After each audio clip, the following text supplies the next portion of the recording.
All right, we're going to zoom past ones.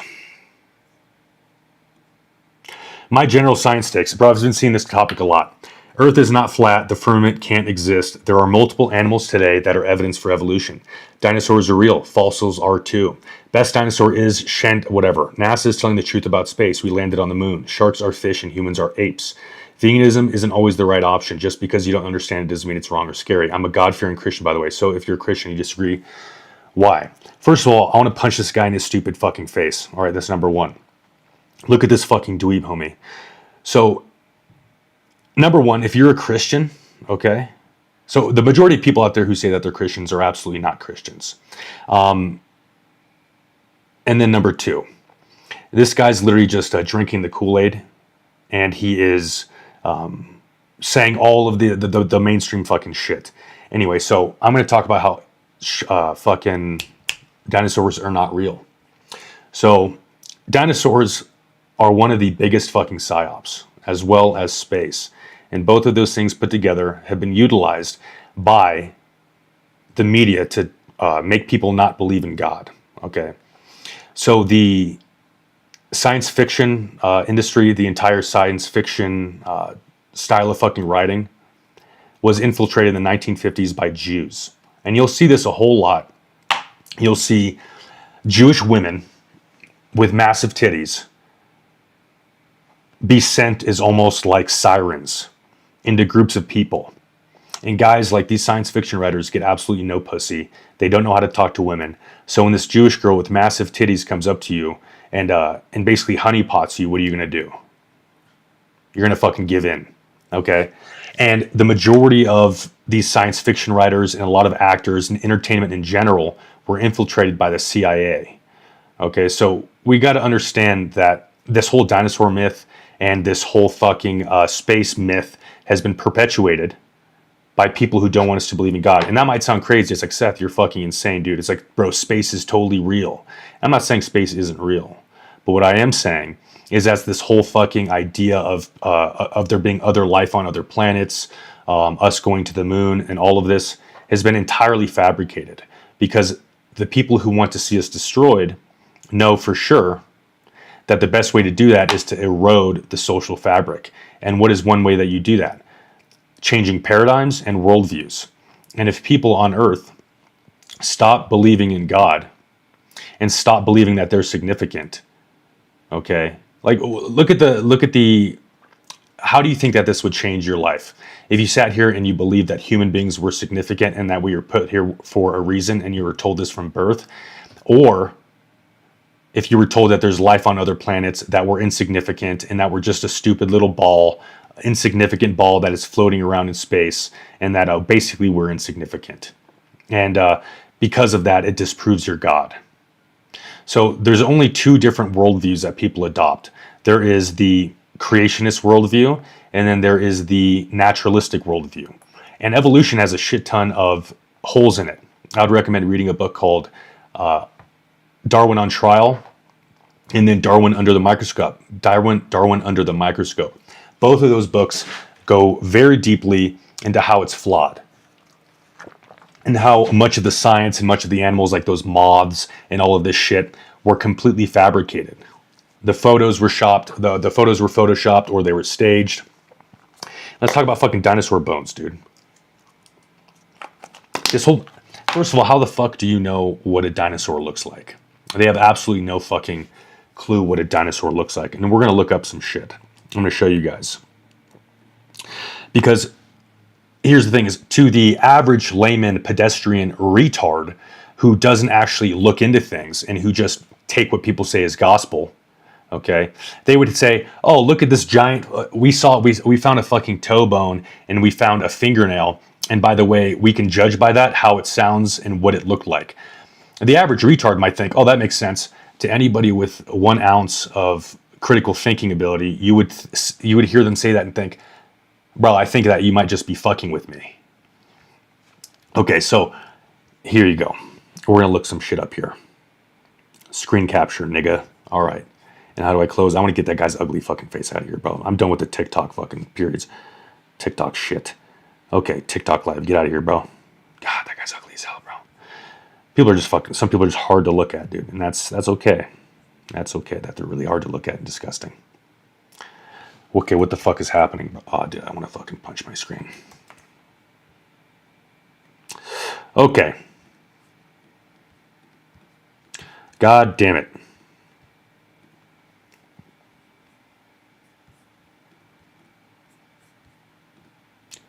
Okay, 1 second, guys.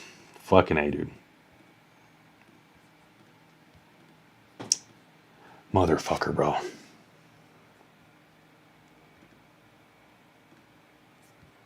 Okay.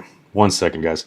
Okay, I need a fucking immigrant to come. I need a Pakistani immigrant to come help me out with my OBS, bro, because I have Down syndrome. Okay, that's how you do that. Sick. Fuck, bro, I'm such a fucking retard on me. All right. Why is this happening? Sorry, guys.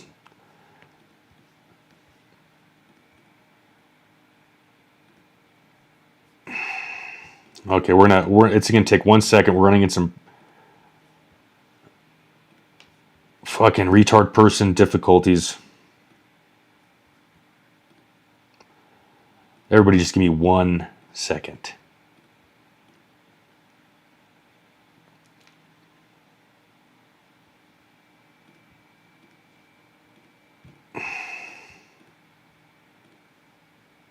Okay, all right. So we're gonna look some shit up here. Okay, just don't. If you see femboy point on here, don't worry about it. All right. We'll do most complete dinosaur skeleton. Boom. Oh, awesome, sweet. Let's look. It was later determined that Sue was a record 90% complete by bulk and 73% complete by counting the elements. Of the 360 known T-Rex bones, around 250 have been recovered. Science. Okay, right here. Let's look at this. It's Wikipedia, so we can look at the sources. But right here, during the summer of 1990, a group of workers from the Black Hills Institute, already sketchy, located in Hill City, searched for fossils at the Cheyenne River Indian Reservation in western South Dakota near the City of Faith. By the end of the summer, the group had discovered bones. See, this is also why I know that these guys are just straight up fucking dweebs, dude. It is because these fucking guys, 1 second. These fucking guys name shit retarded. Oh, dude.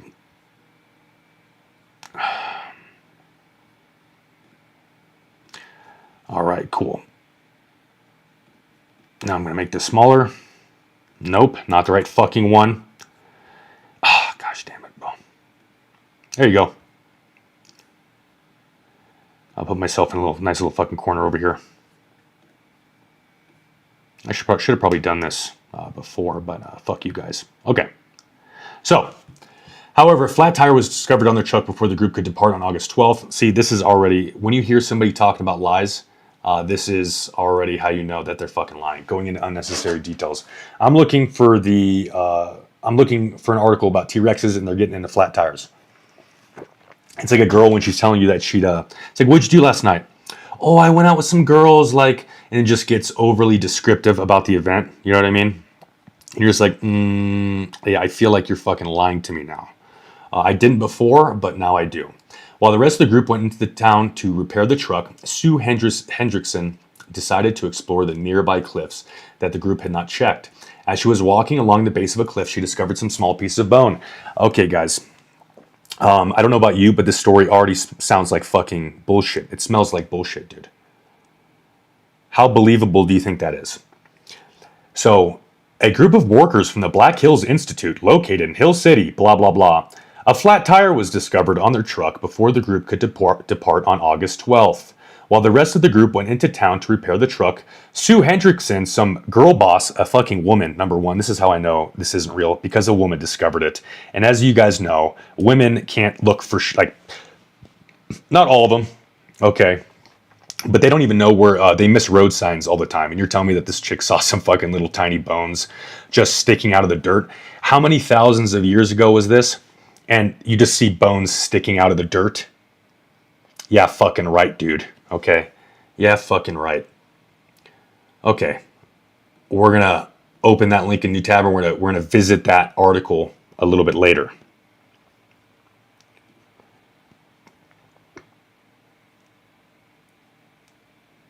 One second. Whatever.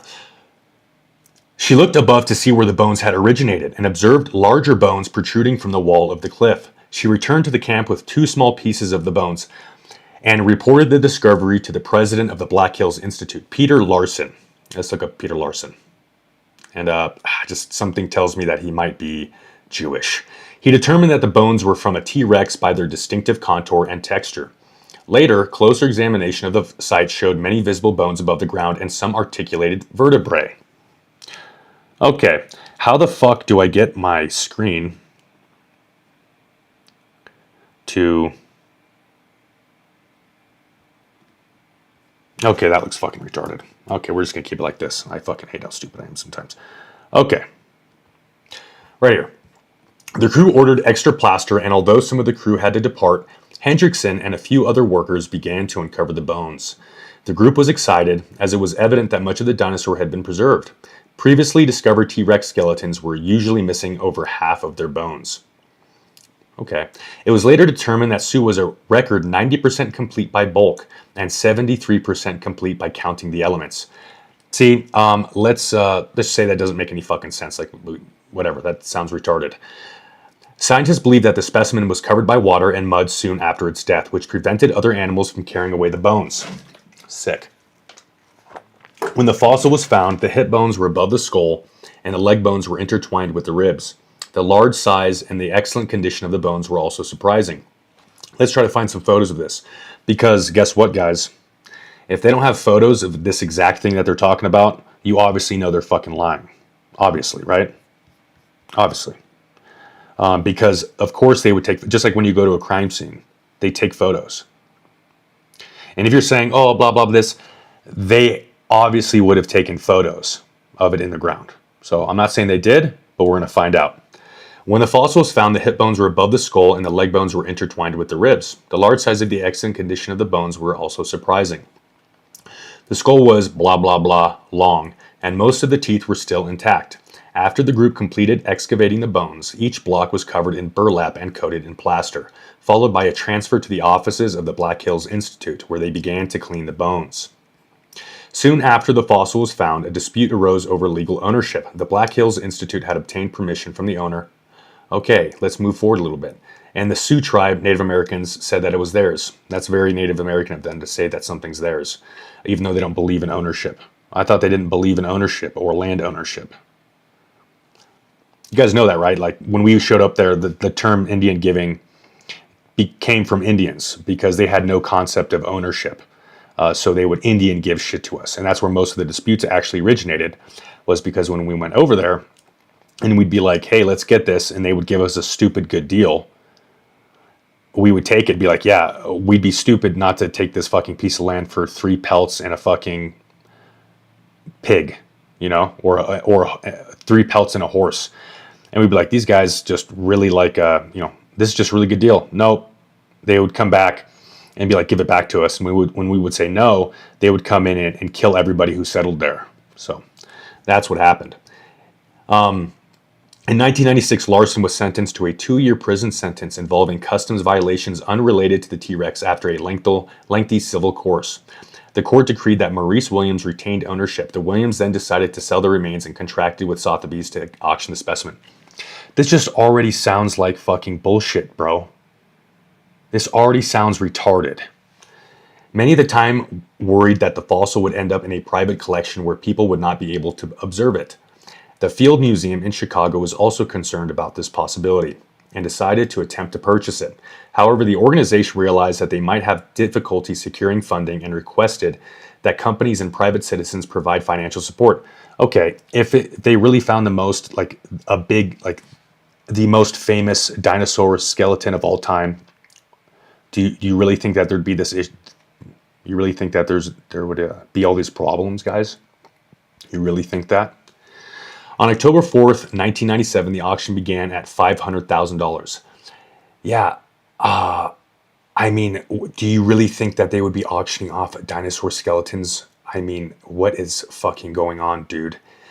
The Field Museum had purchased the remains with the highest bid of $7.6 million, which eclipsed bids made on behalf of the Smithsonian's National Museum. Okay. Life and death, bone damage. Close examination of the bones revealed that Sue was 27 to 33 years old. Also, how the fuck do they know that? We just take this stuff for gospel, okay? How the fuck are they going to know? They don't know the rate of growth of these animals. They don't know how big they are. Just bone damage. Oh, okay, you fucking retard. That's like a girl telling me she knows what my future is going to look like because I have, a certain type of fucking palm pattern. You hear that stuff and you're like, oh, you're retarded. This is retarded. But we'll hear it, a fucking dude say, yeah, man, it was about 27 to 33 years old, arbitrary fucking number. Because of the bone damage, bro. Because it had the bone damage. Because it had fucking dinosaur arthritis. You have no fucking idea the lives that they lived, how much they moved, how long their life expectancy was. They literally have no fucking clue. There's no way they could know. There's no way they could know how long they remained infants or anything like that. Or if the Earth was supposedly a completely different time back then. All the soil had different types of nutrients in it.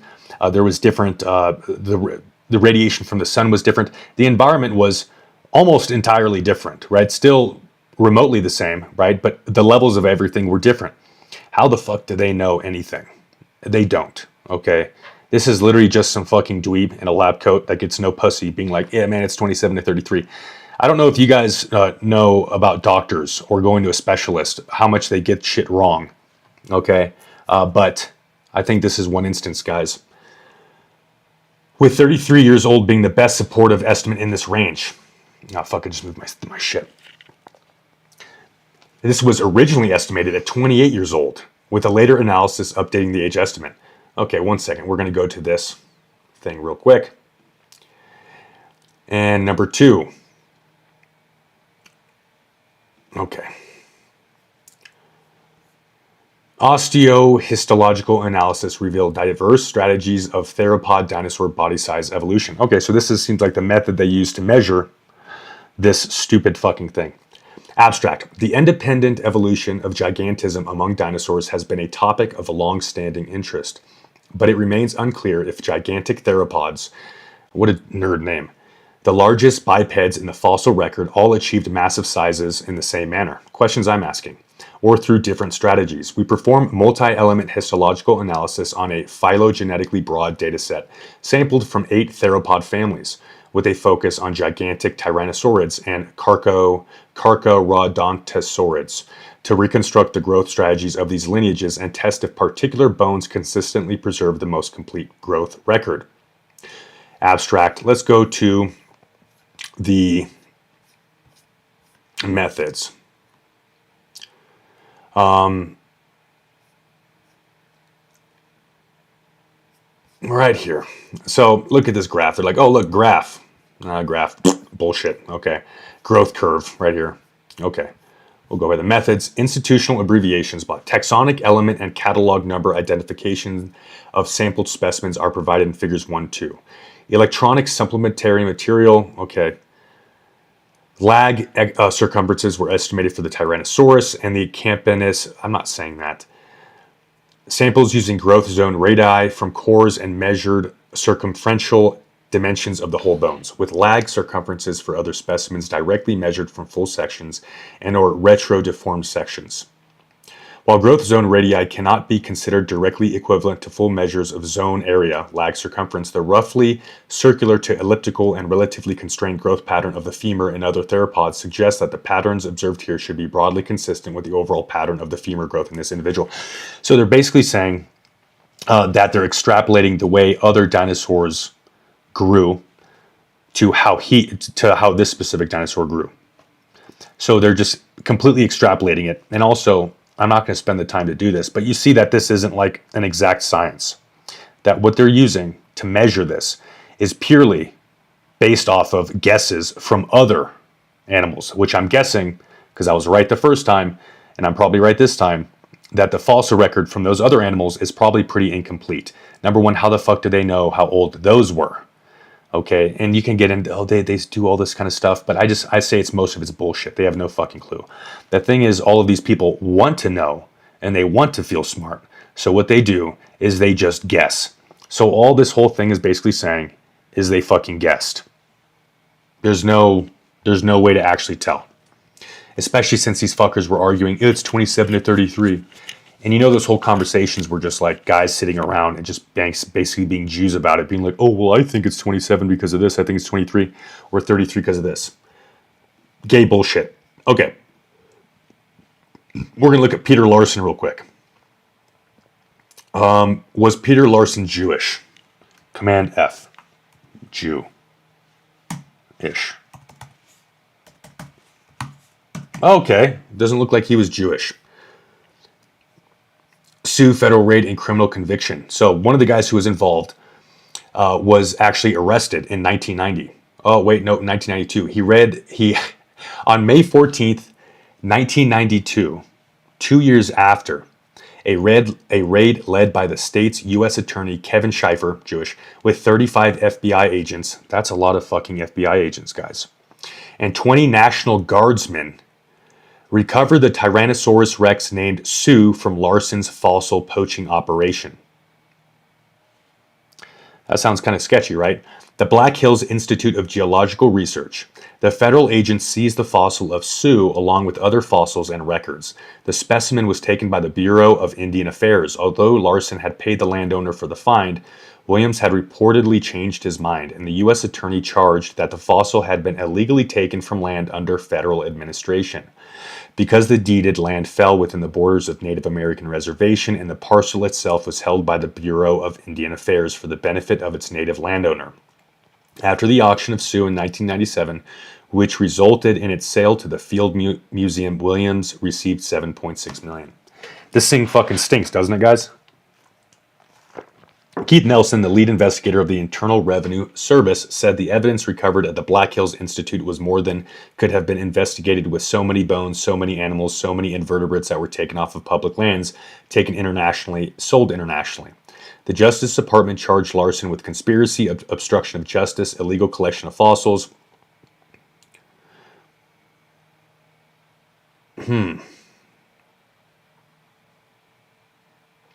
Interesting. Following a trial on charges unrelated to Sioux, Larson was found guilty and convicted of 2 felony counts for United States customs violations involving cash brought from overseas, as well as 2 misdemeanors relating to illegally taking 2 fossils from federal land.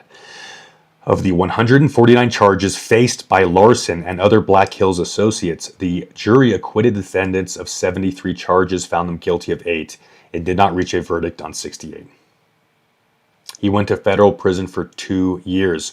Larson appealed the 8th Circuit Court and was denied. Okay, so that's a little fucking strange, right, guys? So let's look up the other chick involved. People always want to say people want to say I don't look into shit. Look my butt. Okay. Sue Hendrickson. Oh, and she got really famous off of this too. Yeah, right. Okay, Susan Hendrickson, born 1949, is an American explorer and fossil collector. Hendrickson is best known for her discovery of the remains of a T-Rex in South Dakota. It's known as Sue in honor of her. It is on display at the Field Museum in Chicago. So let's just get this right.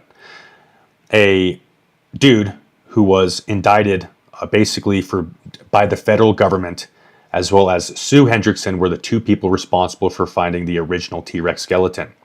Sue was just, by chance, they stopped and she was just walking around and she looked at the ground or the cliffside and saw some little bones, just so happened to see some little bones sticking out. Just so happened to. This is over twice as complete as any other fossil, T-Rex fossil found ever. Okay? It's out of nowhere. Does that sound fucking weird? That sounds kind of fucking weird, doesn't it? And they were on a Native American reservation at the time too, which is interesting, right? Because nobody can just go on the Indian reservation and start digging, right? I mean, think about that for a second. You can't just go to an Indian reservation. They have their own laws. They're basically outside of the federal government. So it's really convenient that this got discovered there. I'm curious to see if they found any other shit in the area. Okay. It's kind of fucking weird. They ended up on a Indian reservation, and it just smells kind of fucking fishy, dude. If I wanted to basically run a psyop and have it like somebody randomly dig up shit somewhere, I'd probably put it on an Indian reservation, and I would bribe the Indian reservation officials to basically do my bidding, because as you see that they're outside the federal government, because even though they had a deal, it's very Native American of them, they reneged on the deal. Interesting stuff, right? She had also found other important fossils and artifacts around the world. Hendrickson was born in Chicago, Illinois, to Lee and Mary Hendrickson. Her family soon moved to nearby Munster, Indiana, where she grew up. Her father was a successful railroad purchasing agent, and her mother worked at American Airlines. Well, railroad purchasing agent, that sounds a little... So her father was rich, worked for the railroad.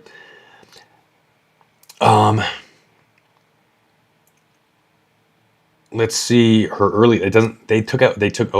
Early life is here. I'm gonna look something up real quick. I'm sure the more you dig, dude, shit just pops up. Sue Hendrickson, early life. Was she Jewish? Oh, okay. Brooklyn born to Jewish immigrants from Eastern Europe. Oh, this is by Allison Lawrence. Okay. Let's look at... Okay. Let's see. Oh, okay. Okay. This is what I'm talking about. Okay. This is what I'm talking about when I say that there's two different options. There's natural and there's creationism, naturalism, creationism. And then you even hear this girl writing in this article, if you were to inspect the bread before Mass and then again after the pre-sacred repetition of Christ's declaration, "This is my body," you'd find it in the same physical state. You must take transubstantiation on faith. Transubstantiation on faith. When I learned about how fossils form, how bones become stone, I recognized transubstantiation in its most literal sense. This is a religion to these people. On visits to the Field Museum with my grandma, I wondered at the dinosaurs and other fossilized creatures on display. They were animals once, and here they stood as statues. No holy phrases required for this miracle, just time, sediment, and some favorable circumstances. I didn't think that Sue was the savior, but I did know in my young bones that the museum was a place of worship. This girl's Jewish, by the way. For an animal to become mineral, material conditions have to be perfect. It's exceedingly rare for terrestrial life to fossilize. It's a process contingent on so many factors. The production of fossils is perhaps best understood through a theory of prehistorical materialism. Did you laugh? If you didn't, I completely understand. The joke has an audience of one and she's long gone. Okay, may my bad Marxist humor entertain her memory. She's a Marxist, she's Jewish, and she worships fucking fossils. Brooklyn born to Jewish immigrants from Eastern Europe. My grandma Lillian weathered a childhood of depression. So, I mean, all of these different ideas are completely intertwined together, dude. And if you guys don't see this, then you're retarded.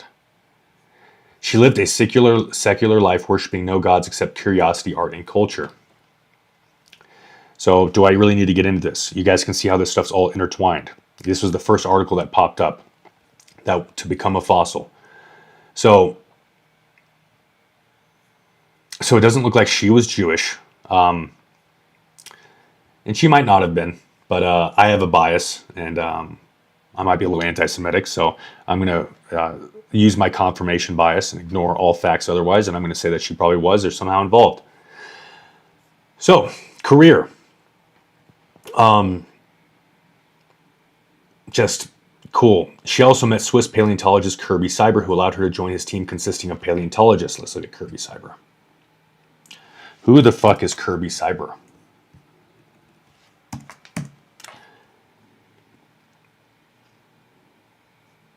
Swiss paleontologist.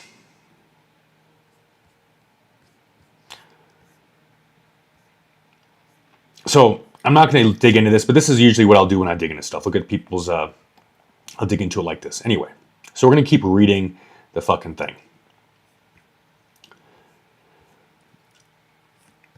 right here. Weight, exhibition, new suit. So it doesn't seem like they have any photos, guys. They have no photos of the actual digging up of Sue, which is bullshit. Photos of the digging up of Sue T-Rex.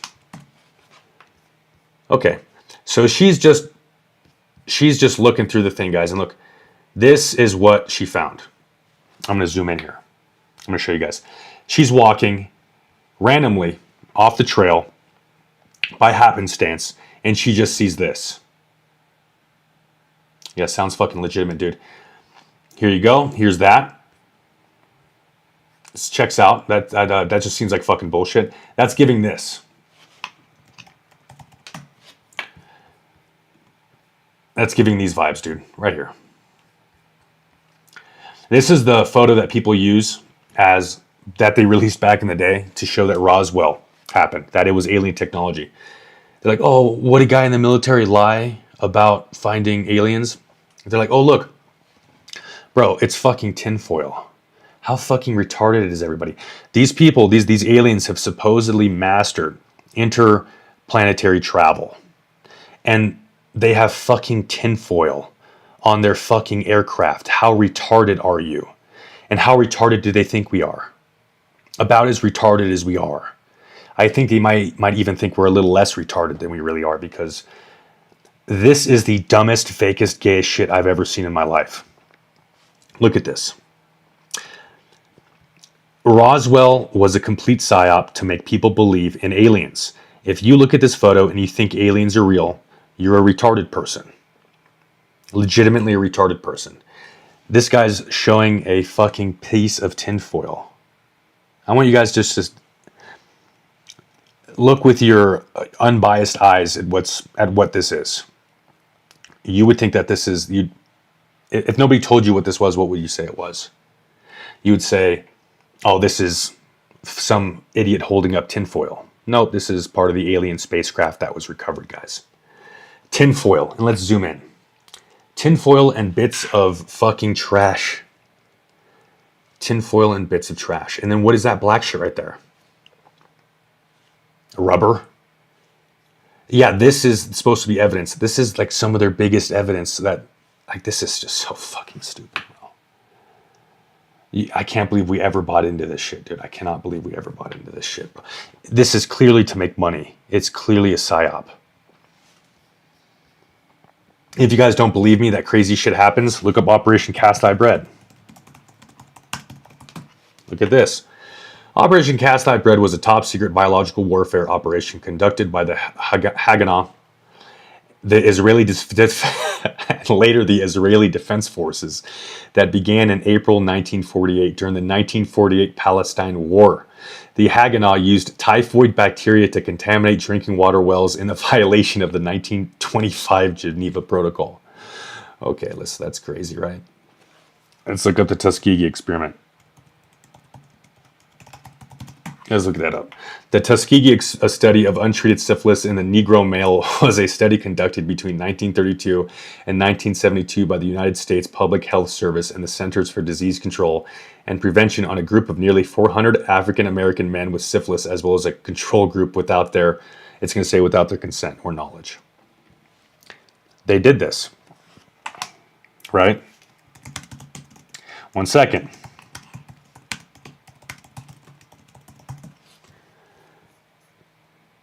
Okay. Right here.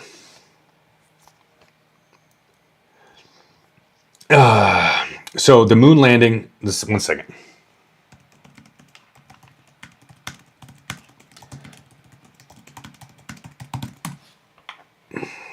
No, of course I'm using Google. So NASA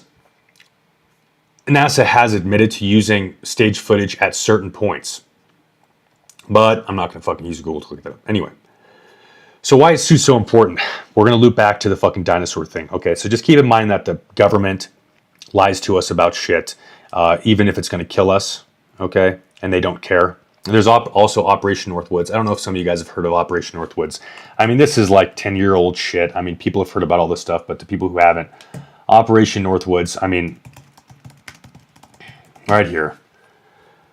Oh, Operation Northwoods was a proposed false flag operation which originated within the Department of Defense of the U.S. government in 1962. And basically what that was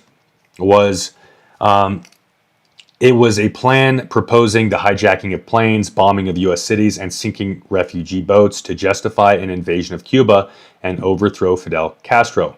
The Joint Chiefs of Staff authored the proposal, but President Kennedy rejected it. The Joint Chiefs of Staff authored the proposal. So the Joint Chiefs of Staff of our country at the time proposed it to John F. Kennedy. And John F. Kennedy was assassinated. So imagine a world that we live in now, but just imagine you have a government,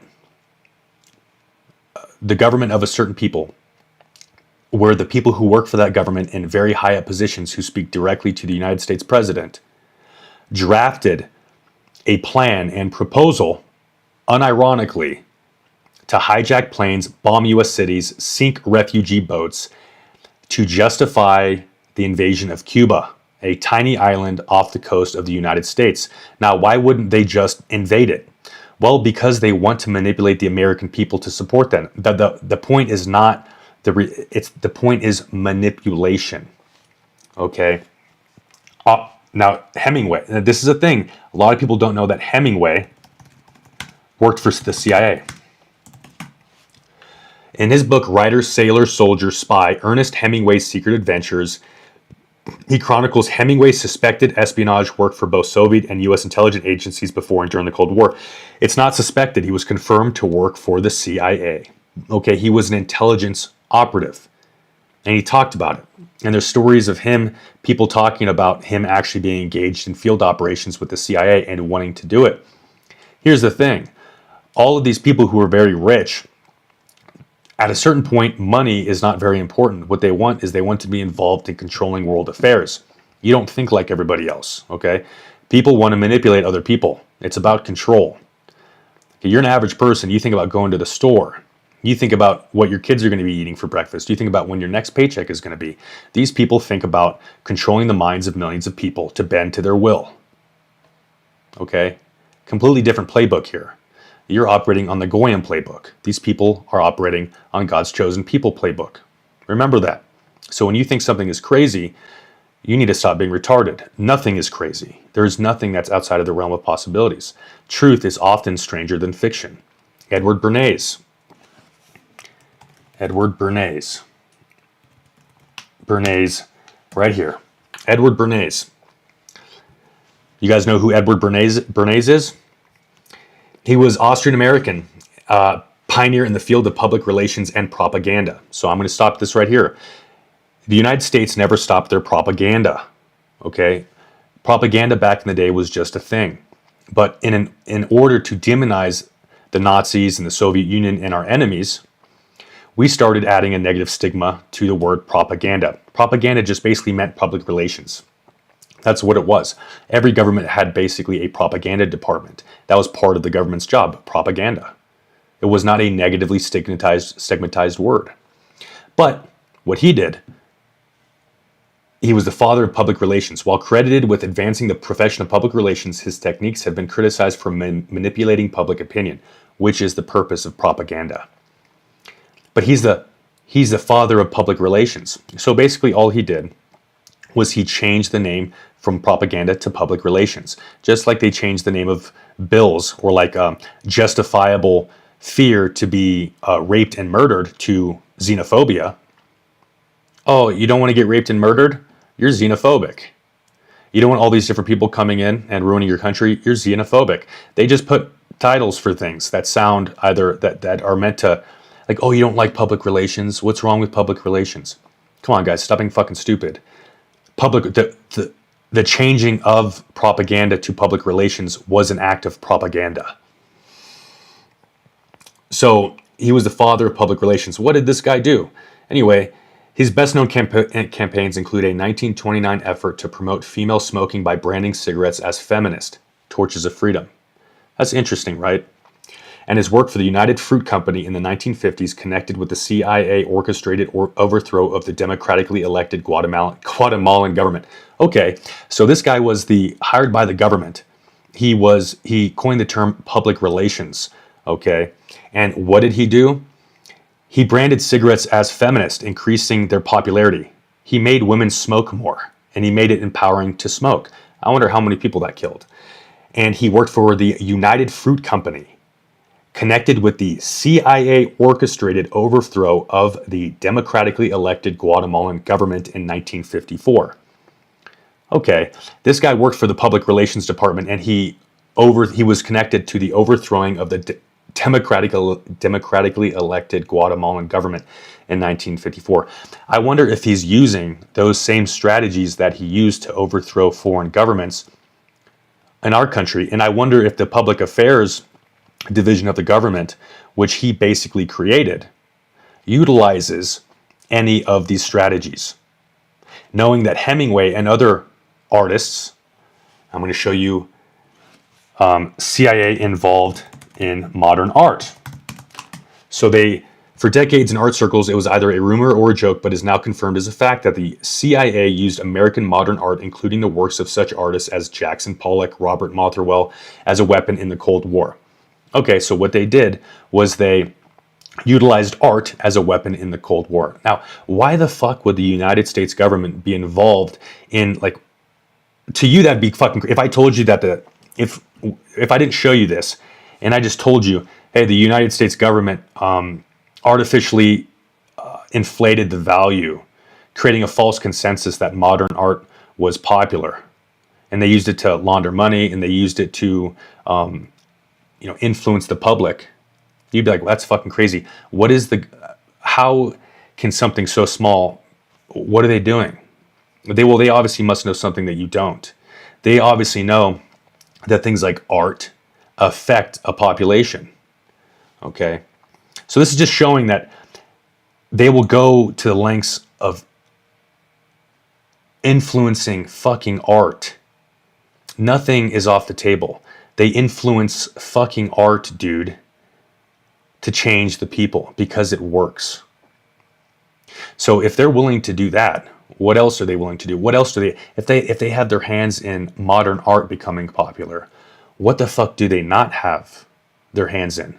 What are we not consuming? What TV shows have they not influenced? What types of art, what types of entertainment, what types of education have they not infiltrated or thought, okay, how can we use this to our advantage? They've done that with literally everything in our lives. Everything in our lives that can possibly be influenced by the powers that be are influenced by the powers that be. Everything. And if you don't think so, you're fucking stupid. If you don't think if you don't think of the scientific establishment, the medical establishment has been infiltrated by the government, you're fucking retarded. The same government that does this. If you don't think the CIA, if you don't think that Mossad is using these things as a weapon against you, you're stupid. You're just dumb. You're uninformed. You're ignorant. Okay, so that's weird. They influenced modern art. They also influenced literature. Hemingway was a CIA agent. What else? And I'm not going to get into every single fucking thing here. Obviously, this is just the tip of the iceberg. You guys already know. Everybody already knows that anytime you see something, it's always just the tip of the iceberg. There's a lot of things that we don't know about, just like the rape gangs in the UK. They proposed that 250,000 people were affected by first-hand effect, not second or third degree. That's including family, that's including offspring, that's including friends, that's including communities. That's just 250,000 people estimated. And it's also estimated that those crimes were underreported by a factor of 5. So it can be reasonably assumed by extrapolating. See, here I am extrapolating. It's not really a guess, though. It's been proven time and time again. Like, these things have been proven. We'll just say 2 million by a factor of 4. That 2 million people were affected. And you can increase that number substantially every single time as you go into second and third order effects. Anyway, why was I bringing that up? I'm bringing that up because we have a lot of shit going on, okay? And you have to understand that everything is used as a weapon against us, and there is deeply entrenched, there's an ideology that infects the powers that be. And it is not one of, we need to take care of these people, but we need to manipulate them, okay? Anyway, so let's read more about Edward Bernays. Do you know who his uncle was, by the way? Do you know who Edward Bernays' uncle was? That was Freud. And Freudian psychology was adopted by the psychological institutions as a whole and used as a model for treatment and used as a model for all of this. Okay? So you might think it's fucking crazy, but what is the best way to influence societies? It's through worldviews and paradigms, okay? So I don't know if you guys have ever heard of Adlerian psychology, but Adlerian psychology, let's look it up, Adler. Adlerian psychology is essentially concerned with understanding the unique and private beliefs and strategies one's life cycle that each individual creates in childhood. This cognitive schema and lifestyle serve as the individual's reference for attitudes, behaviors, and one's private view of self and others. Let's look at this. So Freud, the core of his of everything was that we are motivated by sexual and aggressive urges. But Adler believed that feelings of inferiority in childhood are what drive people to attempt to gain superiority. And this striving is the force behind all of our thoughts, emotions, and behaviors. So here's the thing. And also Freud was a massive cocaine addict, and that's absolutely verified. So one is a worldview that everything, you have to understand that the roots of everything will influence the downstream effects of everything. So if you start your base of understanding the world through sex and aggressive urges, everything is going to be infected with that. And you can probably guess that the fruits of it are going to be depraved. Okay. And then Adler believed more along the lines of right here. So we'll look at the differences here. And I know I'm kind of hopping all over the place, right? I was on Bernays, but that's important. Okay. Bernays was involved in changing public opinion and using it to overthrow governments and increase government control. Basically, he was selling a product, and it was the control of the people. People don't just get in these government jobs. The fact that Freud was his uncle is not an insignificant thing. You guys have to be able to see this. You guys have to be able to understand that. It is not a coincidence. So they've infiltrated psychology, right? They've infiltrated everything. And that was Freud's thing too. Who do you think Freud learned a lot of this shit from? Edward Bernays. Bernays believed that you can control, that you have all of these different surfaces of contact with the people. And if you can influence all of those different surfaces of contact, you can reasonably influence their behavior. He didn't believe that if you can, if you can't make a horse drink, you can make a horse drink. If I starved a horse for 6 days, and I didn't let it drink water for 6 days, I can promise you 100% it's going to drink when I bring it to water. Anyway, so Freud believed that personality had three parts: the id, ego, and superego, in constant conflict. Chaos. That is the Jewish mind, a neurotic mind. So he is starting from a presupposition that everybody is hypersexual, very basically sexual and based. Not based in a good way, but they're very base. Adler believed personality is an integrated whole, driven by a need to overcome inferiority and strive for superiority. As much like Nietzsche's will to power. Development. For Freud, development is largely completely early in life and driven by how the child navigates innate drives and family dynamics, i.e., the Oedipus complex, the desire to fuck your mother. And then Adler, no rigid stages, emphasizes early social environment and family influences, pampering, neglect, birth order on personality. That sounds like it makes a little bit more fucking sense, right? That's a little bit more, no rigid stages. Like it's all about social environment, your family influences, how much you were neglected. And then you have Freud, who's like, nah, everybody just wants to fuck their mom, bro. And that influences all of it. Therapy. The therapy differences. Let's see the difference here. Freud, psychoanalysis, lengthy, insight-oriented therapy to uncover unconscious conflicts from the past. Uses techniques like free association and dream analysis to explore repressed memories and emotions. So all of the problems from his paradigm is basically, you're really fucked up. Let's try to see what you have repressed. And just seeing that and not diving too far into it, I can imagine how this would create an environment conducive to people fabricating things, creating false memories. I was molested. I'm like this because I was molested. And you see this throughout society. You see this especially in women. They all think, like, you'll talk to a girl like, I can't remember a lot of my childhood. Like, every girl thinks that they were molested, even if they weren't. And that goes the whole satanic panic thing, which I believe actually happened. But this is an environment, just people just want to focus on, what am I repressing? What so horrible happened to me that I'm repressing it? Can you guys understand what I'm saying? Can you understand how this might create more issues? It might create issues. They might be trying to find things that you've repressed and conflicts you've had from the past that never existed. Whereas Adler talked about shorter goal-directed counseling focusing on present behavior and conscious thought patterns. Think about this for a fucking second, guys, okay? Anybody watching this, he went through 2 stages. One of them was the result of society telling you that you must have trauma. And you're sitting here trying to figure out why you're so fucked up, and you focus on your childhood trauma. And if you become a man and you grow past this, what happens next?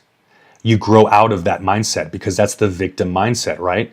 And then what does your mind transfer over to? You're listening to me, right? You're agreeing with me, right? What does it transfer over to? Shorter, goal-directed. Focusing on what I'm doing now. And what am I thinking now? How do I change my thoughts? Because then you realize that your thoughts create habits. Your habits create, basically who you are. You are your habits. And then you realize that you can't intellectualize yourself out of your issues. Sitting here and trying to remember if I got molested or not is not going to make me not insecure. I need to do things right now that are going to make me insecure. I am the product of my current behavior, not my past, right? Though the past may influence your current behavior, if you're focusing on the past, right? If you're just focusing on that the entire time, where are you stuck? You're stuck in that fucking victim mindset. And you see this all the time, don't you? Yes, you do. Shorter goal-directed counseling focusing on present behavior, conscious thought patterns, emphasizes encouragement and building social interest to overcome feelings of inferiority. If you're insecure with women, what do you go do? Exposure therapy, get rejected a bunch, get some bitches, right? That sounds fucking reasonable.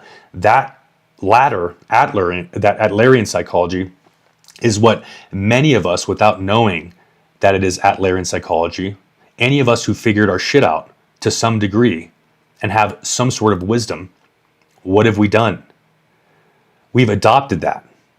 But it took us a long time. It took us sometimes into our 30s, 40s, and 50s. But if we would have known that earlier in life and taught that and started our life from that paradigm, what would have happened? If we were taught this type of psychology in school besides Freudian psychology, which is, hey, you're really fucked up, and all of these women don't have really the ability later on in life to they're basically completely a product of their environment. So they don't change from that high school indoctrination, that college indoctrination that just becomes who they are. Okay? So you see all of these women, and what is all around the world? Everyone just talks about how they were abused, their trauma, and all this kind of stuff, because they've started from a Freudian paradigm. Whereas if they started from Adlerian paradigm, which is the paradigm that you and me right here, many of us have adopted, because that Freudian paradigm, all it did was leave us in perpetual pain and discomfort and insecurity, right? Okay, move on. Social influences. Individual psychology is mainly intrapsychic. That's what Freud believed. Social factors are secondary. Society is internalized. I'm going to stop you right there. So this is the whole rigorous individualism, right? This is destroying society from the individual level. This is the whole Ayn Rand fucking philosophy. Rugged individualism, absolute individualism. Everything's about you. There is no you apart from society. You belong in a society. You exist in a society. You exist in groups. People say groups don't actually exist. The only thing that really exists is the individual. But that's not true whatsoever, because the family unit is a unit. There are no units other than the individual unit. That's what she believes. That's what Freud kind of is emphasizing. It was a multiple-pronged attack.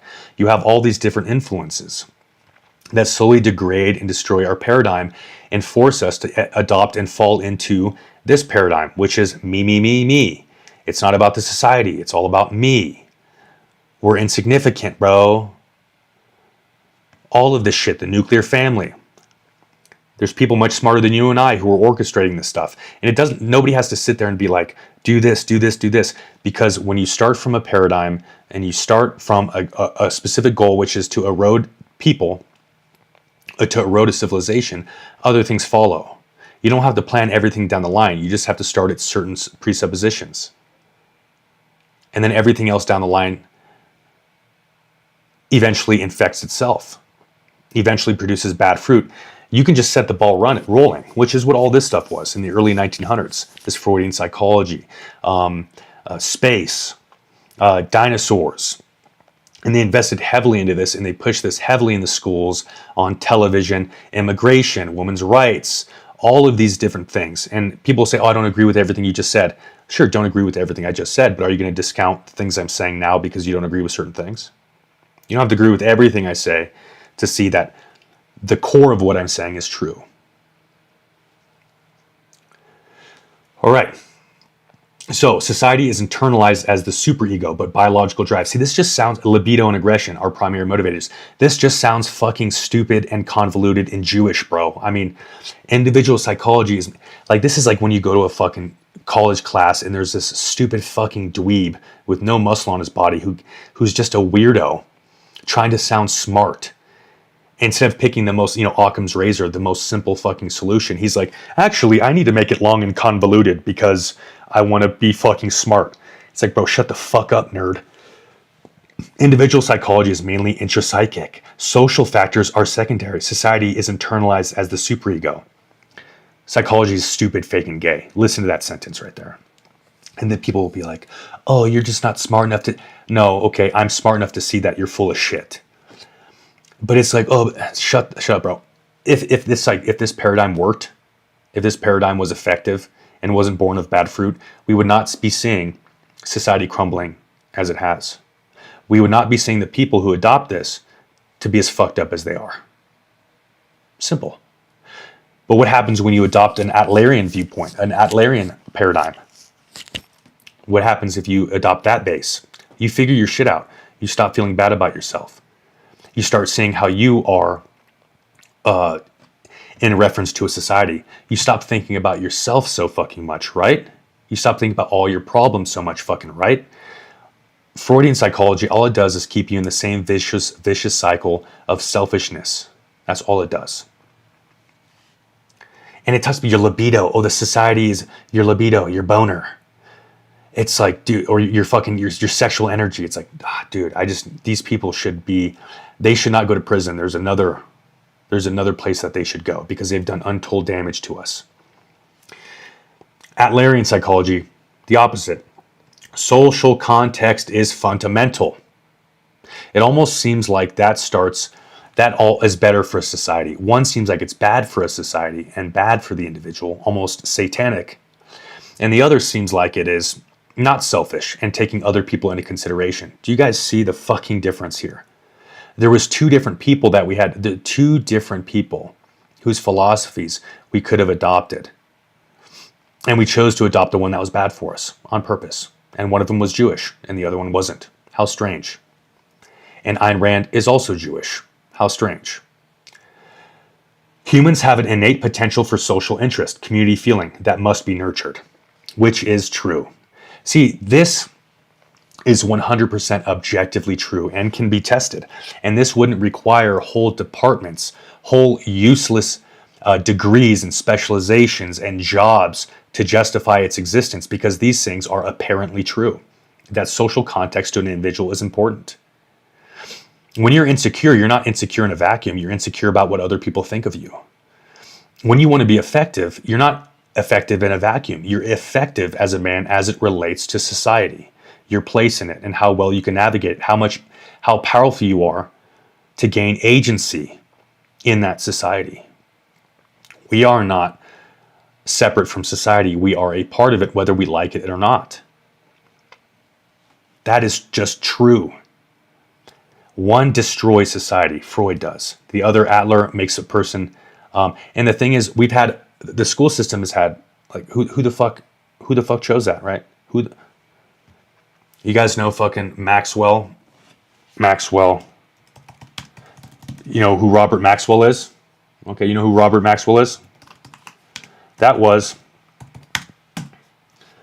media proprietor and former member of parliament in the United Kingdom. He was part of the Maxwell, or the British Printing Corporation, Mirror Group Newspapers, and Macmillan Inc.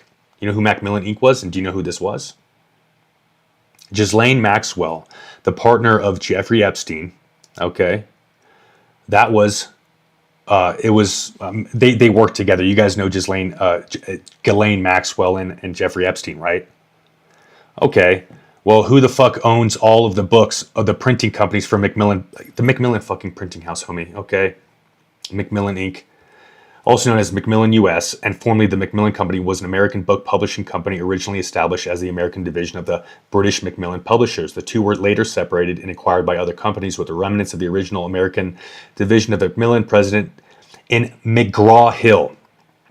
Okay. McGraw-Hill. You guys have seen those textbooks in your elementary school, right? That's fucking interesting. And they were both owned by... both companies were owned by Paramount Communications. So we have, okay, guys, this is fucking interesting, right? You have Paramount. These things are connected, and this is obviously just the tip of the iceberg. Paramount. You have Macmillan, also McGraw-Hill. You have, and if you think this is the only companies, you're tripping, homie. You have the biggest creator of school textbooks. You have the biggest multimedia company.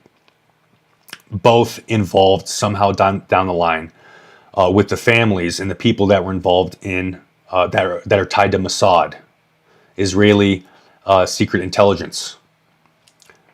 I mean, you guys, do I have to lay out the whole fucking web here?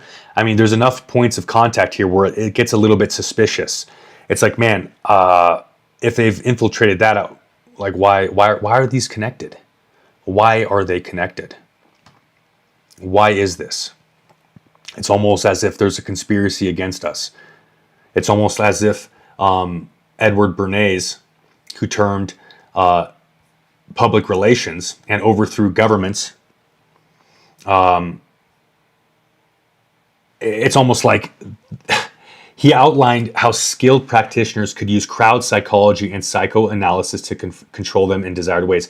And who coined fucking psychoanalysis, guys? Let's zoom. You see this right here? Who coined that term? That term was coined by Freud, by Sigmund Freud. It takes into account Darwin's theory of evolution. Okay, so we have, and I didn't even know that, okay? But we have, and I'm telling you that this is all a massive ploy to make people not believe in God and to destroy the social fabric. We have Sigmund Freud. Everybody wants to fuck their mom. Everybody's a victim. Coining the term psychoanalysis, which was a tool that Edward Bernays said you could use to control people. That's fucking interesting. That's an interesting connection there, guys, don't you think? To control them in desired ways. It's almost like they're using psychology, the modern establishment of psychology, to control people. And also the modern therapeutic method, which is basically to keep people in their fucking problems, to think that their childhoods were bad. And what happens if you get people focusing on how bad their childhoods are, and if you get people to believe that, that they're not a part of a society? What gets people to believe that, what happens if you get people to believe all of these fucking things, dude? I mean, do you not see the connections here? That you are an individual unit, okay? that society is basically just your sexuality is a manifestation of society. All of these issues that you're having are sexual in nature, and they're because of some repressed childhood trauma that you have. That giving people, creating problems that don't exist, and then being the one to provide the tools for those problems that don't exist.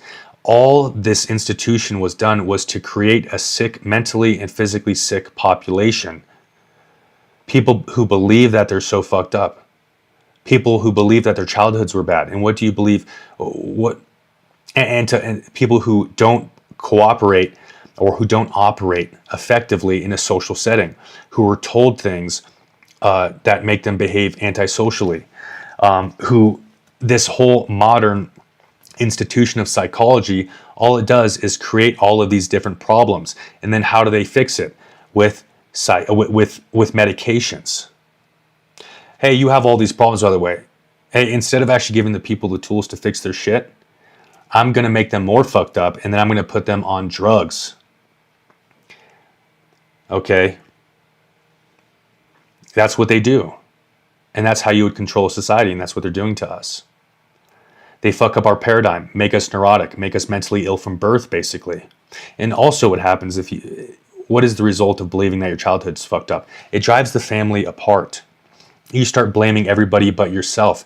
It creates all of these different neurotic, mentally ill units, these different neurotic, mentally ill components that are not cohesive in a society.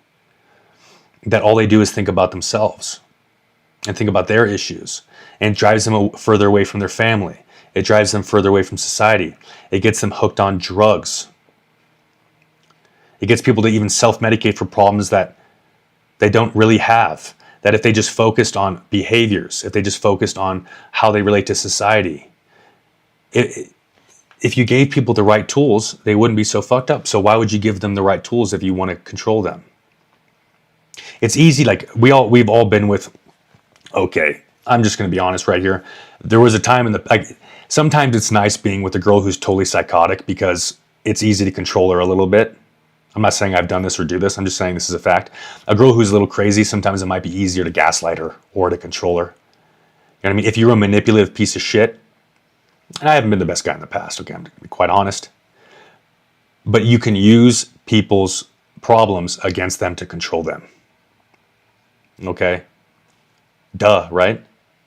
Why do you think that Charles Manson and all of these different cult leaders, they target people with specific issues?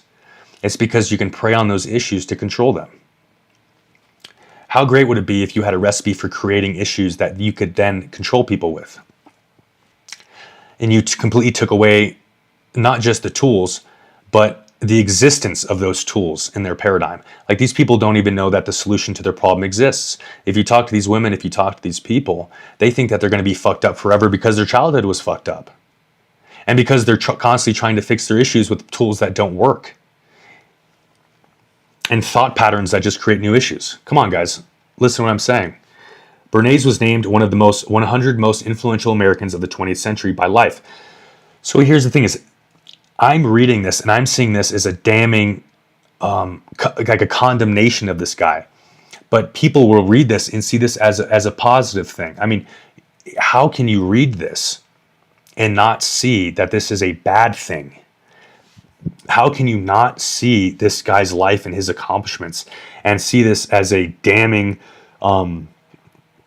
admittance of problems in our country? How can you see this and not see that this is an issue? Well, if you're Jewish, you're not going to. Bernays was named, his work has been linked to the rise of modern propaganda techniques that some argue have eroded democratic engagement and suppressed dissent. He was the subject of a full-length biography by Larry Tye entitled The Father of Spin. The Father of Spin. You know, that whole, that was the beginnings of like the liberation movement, girls wearing less, more skimpy stuff. And I've said this for a long time, and now I have the receipts, okay, about how Jewish people have infiltrated, and this is just by a couple mechanisms, to erode the women of our country, just as Satan tempted Eve. They do the same thing with our women. They're like, hey, you should basically be bitches. Hey, smoke cigarettes. Hey, dress sluttier. And what do? They put all of that in makeup and they put it in a disguise of empowerment. I mean, it's fucking insane. I'm gonna move on from this topic because I could talk about this literally forever, about how women look at life through a lens of social acceptance, and they don't see things that they can't differentiate between like a TV show and real life because they're programmable, much easier to program. Okay, so like they'll see on the TV that it's empowering, and then they'll just believe it's empowering because they think other people believe stuff's empowering. So they actually won't use their brain to think things through, generally. Family and education. He was born to a Vienna Jewish family. Interesting. That's fucking interesting. His mother, Anna, was Sigmund Freud's sister. Yeah, okay. And his father was the brother of Freud's wife, Martha Bernays. Their grandfather, Isaac Bernays, through their father, Berman, was the chief rabbi of Hamburg and a relative of the poet Heinrich Heine. He was a poet. He was a German poet. Yeah, he was a German poet. No, he was a Jewish poet. Writer and literary critic. He's best known outside Germany for his early lyric poetry, which was set to music in the form of lieder by composers such as Felix Schumann and Schubert. Oh, that makes me not like Schubert and Schumann as much. Their music's not as good as Mozart or any of them anyway. Medical editor, press agent, World War I. He was involved in World War I, Council on Public Relations from 19 to 1963. You know, the whole sexual liberation movement. It's almost like in the 1960s, a massive Pandora's box was opened. In the 1960s, that's when the whole like free sex shit fucking came out. And then MK Ultra started introducing LSD into the public. It's almost like a small group of people are fucking orchestrating all of this shit. He had very pronounced views on the differences between what he did and what people in advertising did. A pivotal figure in the orchestration of elaborate corporate advertising campaigns and multimedia consumer spectacles. He is among those listed in the acknowledgments section of the seminal government social science study, Recent Social Trends in the United States. Almost like social trends are manufactured and orchestrated by people who fucking hate us and want to see us die. Political clients. Calvin Coolidge, a president. Raymond Hitchcock, the Dolly sisters. New York Times. Herbert Hoover. Remember Hoovervilles? You know, the whole fucking Hooverville thing? Let's look up what a Hooverville is. You guys know what Hooverville is? Hooverville is a shanty town built by unemployed and destitute people during the Depression of the early 1930s. Interesting. Hoover had Bernays. He came to him desperate to get elected. And guess what? Hoover, which just seems like one of the first presidents, he ended up creating the fucking Depression. Okay, that's weird. Huh, okay. There's just so many weird connections here, guys. So many weird fucking connections. Okay. Bernays advised William O'Dwyer in his candidacy for mayor of New York City on how to appear in front of different demographics. Okay, that's fucking weird. For example, he should tell Irish voters about his actions against the Italian mafia and Italian voters about his plans to reform the police department. This was 100 years ago almost. I wonder if this is still going on now. I wonder if the same shitty people with bad intentions are doing this stuff now, guys. That's crazy. To Jews, he should appear as a committed opponent of the Nazis. Yeah, okay. Yeah. He helped name the president's emergency committee for employment, suggesting this name as preferable to the committee for unemployment. They are in everything. Everything is designed to fuck with our heads. Everything is designed. Nothing is by accident. During World War II, these people put so much thought into everything, guys. Like I said, it's not like we don't think like each other. Everything is marketing to them. Everything is manipulation to them. That's what it is. Everything is manipulation to them, to the design of a penny, to the name of these government institutions, to what they teach in school, to the clothes that we wear, to social trends, to how money is valued at and how it's perceived and who controls it. I mean, everything is fucking. So if all of these things, do you not think that they have infiltrated or have a hand And aliens, the idea of aliens in science fiction, in modern movies, in dinosaurs, you don't think that they have a hand in those things. They have a hand in literally everything else. They have a hand in literally everything else. Literally. In modern art. They have a hand in all of these things. But they don't but bro, they don't. But aliens are totally real. I'm going to trust what they say about aliens, bro. I'm going to trust what they say about dinosaurs, bro. Bro, they literally paid to make modern art seem more popular, something so seemingly insignificant. You don't think that they would pay an influence to make dinosaurs seem more popular, to make Darwinism seem more popular? Freud used Darwinism as a way, he referenced Darwinism as a way to fucking manipulate people. And that form of psychology clearly doesn't work. It makes people think it works, but it clearly doesn't, or else people wouldn't be so fucked up. And just as I said before, we all know when we switched to a more Adlerian psychology worldview and we allowed that to permeate our thoughts and our actions, we ended up getting out of the slump we were in. We changed as men and we became more manly. We stopped being so fucked up because we decided not to be. Because you focus on all your fucking issues all the time, what's going to happen? You're going to have more fucking issues, bro. Okay, Freud. In 1920, Bernays organized the publication of Freud's introductory. I'm going to read this slow. In 1920, Bernays organized. So Bernays was involved in psychology as well. The same man who, we just read about the guy. He was involved in the publication of Freud's material and it getting adopted by, and getting turned into what it is now, getting adopted by such large groups of people. Everything he was involved in was about manipulation, was about marketing, was about getting presidents elected. Everything behind it had an agenda. So you're telling me that he was involved in every single other thing he was involved in. It had an agenda and was about changing the public's perception and manipulating the public, even if it is just marketing. And would you tell me that him being involved in the adoption of Freud's shit, you don't think that had an agenda behind it, guys? Okay. Introductory lectures on psychoanalysis in the US. So psychoanalysis itself was born from two men who were Jewish, one man in particular whose job it was to control and manipulate the public. Literally, that was his job. And look at his list of accomplishments. He got women to smoke cigarettes. He started getting women to dress sluttier. He overthrew governments. He got Hoover elected, who also started the Depression. This is his resume. These are his greatest works. And then what else was he involved in? All of those were bad things, but this is a good thing, right? All of those things were started out from bad intentions, but this wasn't. So I didn't even know it was this bad. Sending royalty money to his uncle in Vienna.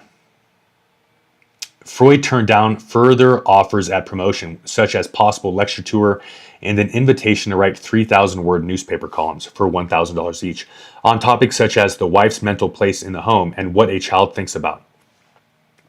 Okay, so the wife's mental place in the home.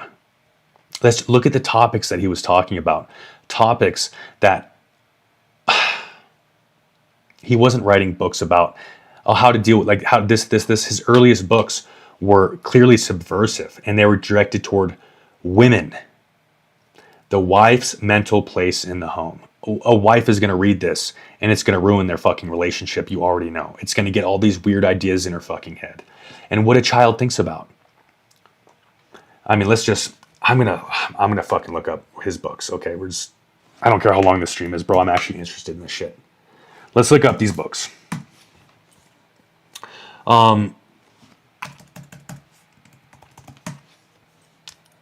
Okay. Let's look up, let's ask Claude. Actually, I'm not going to type in Claude. Okay. Right here. The Mother's Little Helper. So this is by Jonathan Metzl, Mother's Little Helper, The Crisis of Psychoanalysis and the Milltown Resolution, Gender and History. In the 1960s and 70s, psychopharmacological medications seemed to burst onto the American scene. Okay. In the 1960s and 70s, a lot of medications were getting prescribed, which is very interesting because it seems like that was when the social fabric kind of started to blow up, right? Popularized and problematized in the notion that these drugs were mother's little helpers. The pills became known as the treatments of choice for the pressures of motherhood. So you have this guy say you have all these fucking issues, developed psychoanalysis, and started getting what? Women on drugs. Because it was through the Freudian psychoanalysis that these drugs were prescribed. That is the modern format for drug prescription, was developed as a result in conjunction with Freudian psychoanalysis. They go hand in hand. And who did they initially target first? Well, it seems like women. It seems like they targeted women first. Created all of these fucking problems. And then downstream, who's that going to affect? That's going to affect men. That's going to affect children. I mean, everybody has a hypochondriac mother. And in that appropriate situation, what do? Take her fucking phone away and tell her to stop being fucking crazy. But nope, that's not what they did. They said, here's this book that says that you're crazy. Look, it's going to agree with you and say that you're fucked up because of this. And that, you know, it's going to validate all your problems and turn you into a victim, which feels really good. The pills became known as the treatments of choice for the pressures of motherhood, singlehood, and other historically specific forms of essentialized womanhood. Doctor, please some more of these, sang the Rolling Stones in the song Mother's Little Helper. Jacqueline Susan suggested that psychopharmaceuticals were a woman's best friend when it came to dealing with the pressures of working in a man's world. Feminism. They're using all of these different, in a way, dog whistles or these different platitudes to get people to fuck their lives up. It's men's fault. Look how men are so terrible. Your life is so terrible. Your childhood was so terrible. Motherhood is so hard. Take all these drugs. And you see this. That's why boomers were so shitty, dude. That's why boomers were so shitty. Because this is when they were graduating high school, is when all this stuff happened. And guess what? They grew up getting taught Freud. They were like the first generation to get taught all of this stuff from Freud. They were the first generation to start getting talked to about aliens. The first generation to experiment with, hard recreational drugs. Rock music. And you see this in who they are. Selfish as fuck. Boomers are selfish and retarded and easily manipulated because they've been getting manipulated hard as fuck since they were little kids. Valium, addictions, nearly all of the research supporting the notion that psychopharmacological medications were overprescribed to mothers was conducted during the benzodiazepine craze between 1965 and 1979. I wonder what the effect of these kids were. Well, they're the generation after the boomers. It's almost like our country really started getting fucked up after World War II. And that is the case because that was the result of a few decades of indoctrination and manipulation. It is wholly understandable then that many social scientists, cultural critics, and historians of medicine assumes mother's little helpers to be a 1960s and 70s phenomenon, even though it's not. You guys see it now.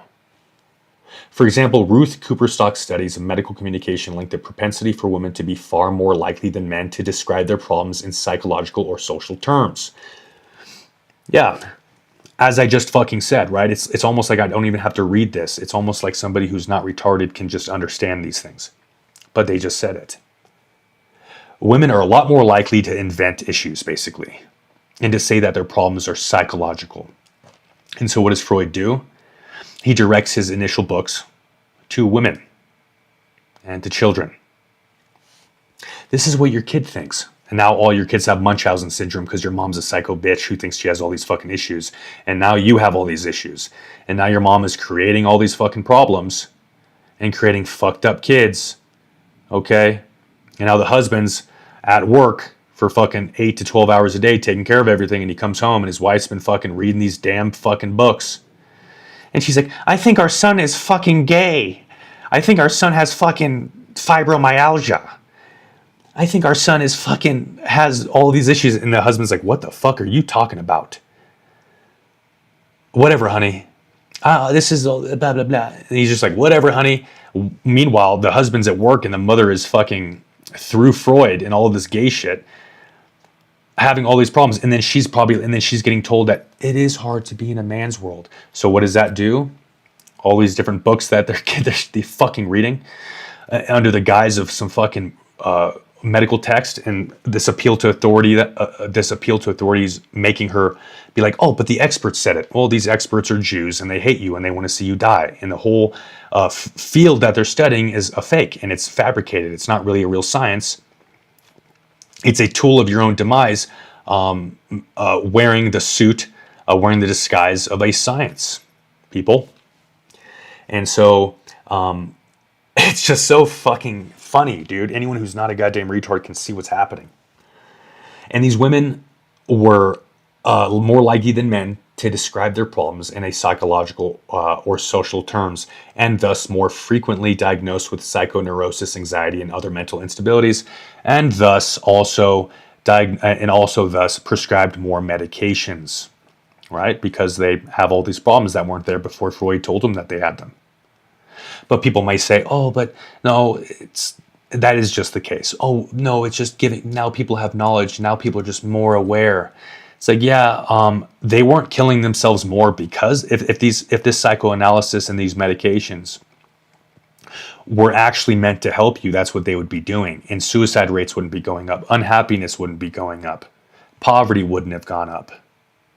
All of these different factors that are responsible for creating the picture of if a society is happy or not, or if an individual is happy or not, all of these different factors wouldn't have started pointing toward people being more unhappy.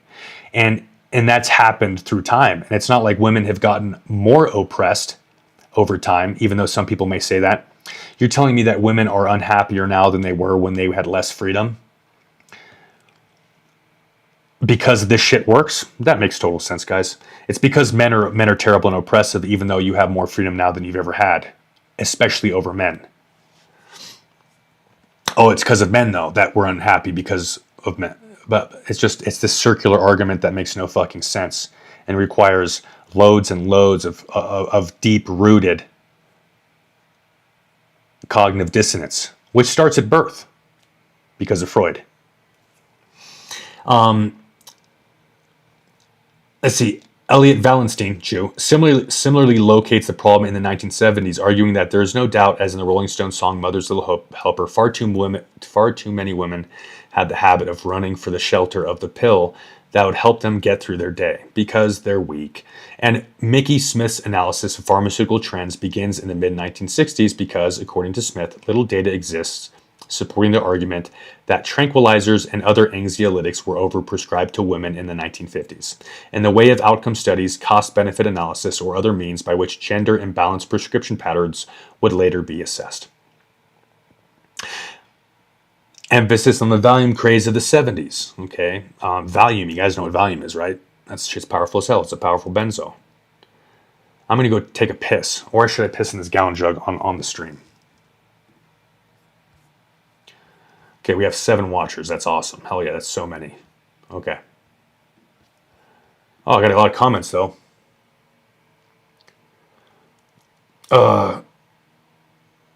Okay, it's just a lot of conversations. I'm gonna go through the conversations real quick. Looks like you guys have been having a lot of fucking conversations in here. So, sweet. Well, glad you guys are engaging in the conversations. Keep it up. I'm gonna go take a piss real quick. I'll be right back.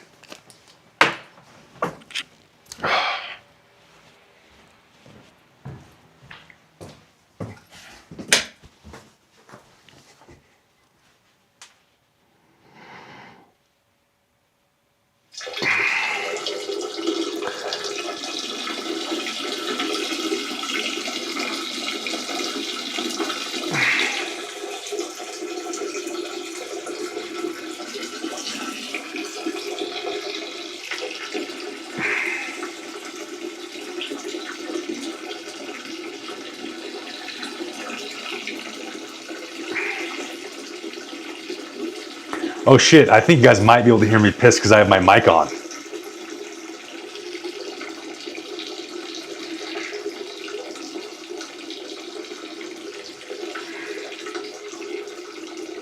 Well, enjoy.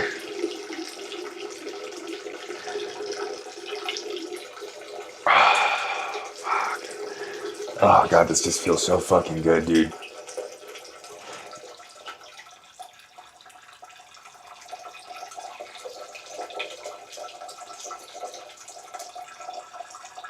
So anybody out there who might not believe my story about pissing a whole gallon, obviously was proven wrong, because that was at least a fucking gallon. So I'm gonna grab some fucking snacks too, dude, because I'm so hungry. 1 second, everybody.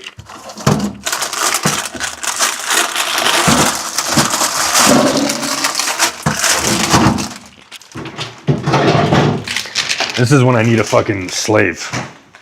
Where's a slave where you need one, dude? When you need one. So, yeah, you guys heard all that, I think. Strong piss. Yeah, that was...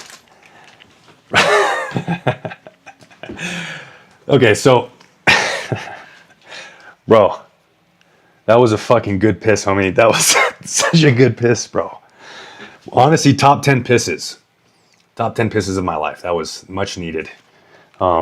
So I'm going to eat some burnt pizza. Look at this fucking, guys. Look at that fucking burnt ass pizza. Cauliflower pizza. So, anyway. Let's just say that this has been a long stream. And I'm probably going to keep it going anyway, because fucking why not, dude? That these people have fucking done everything in their power to fucking infiltrate us and ruin our fucking lives, dude. So I'm going to read some of the comments here. Jews will tell you that the religion is the oldest. That's false. Zoroastrianism is the oldest monotheistic religion. And also a lot of the religion is not it's the Talmudic kind of what it is now, Jewish mysticism. Let's see. It starts from the Kabbalah. That's what it is derived from. The Kabbalah, right here. And so, which the word wasn't even really used until 1850.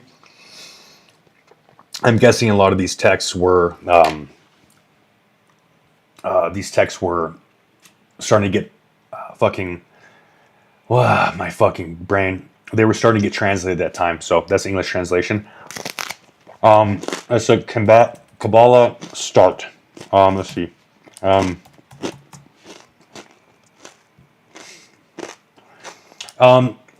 Kabbalah, or Kabbalah, emerged as basically Jewish mysticism. So, originally developed transmissions of the primary text of Kabbalah within the realm of Jewish tradition, and often used classical Jewish scriptures to explain and demonstrate its mystical teachings.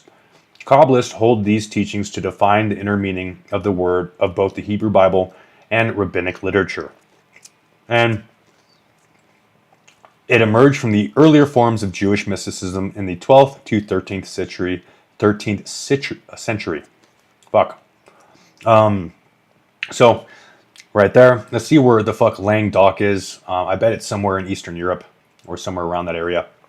Okay, yeah, that's in France. So, Jewish mysticism kind of started in Europe, and that's why you see the Ashkenazi Jews. European Jews be usually the most fucked up ones who want to see everybody die, because a lot of stuff originates from Kabbalistic Judaism, which originated in the 12th or 13th century. This is not old. They say, oh, it's the oldest.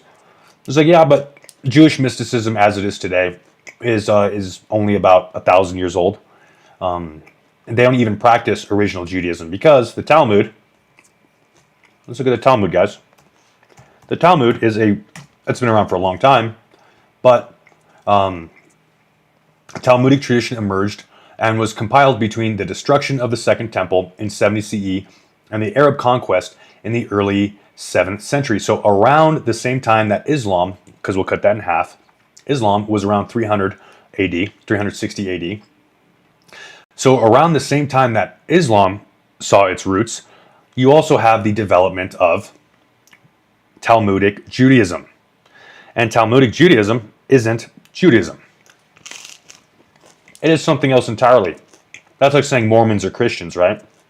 So it is Judaism. Okay, we'll obviously give it that. I'm not going to get too much in the weeds, but when people say, you know, oh, it's this or that, it's like, well, actually, what you guys, Judaism as it is now, is actually a relatively recent creation. So, because there's a lot of mysticism in there, they use the Talmud. So it's not the oldest religion. You have Judaism, and then when Jesus died, you know that whole meme of Pink Floyd, right here, right there. You see that little triangle right here? It's like you see Jesus and old followers, blah blah blah. You see, and then you see this is Jesus dying, and this is gay. This is modern Judaism. This is gay. This is what happened afterwards. Okay, Judaism as it was completely ceased to exist, and then it basically became completely satanic and the worship of the devil, the opposite of Christ, because Judaism became a reaction to Christ, and then everything else that happened beforehand was put through this filter of Jesus Christ is not our Messiah. All of this stuff put through this lens of Jesus, and then on the other end was a reaction purely to Jesus and Christianity, and it was born from hatred. Oh, so there's that, and there you go. So I'm right about everything I say, and if people don't believe me, just Google it, homie.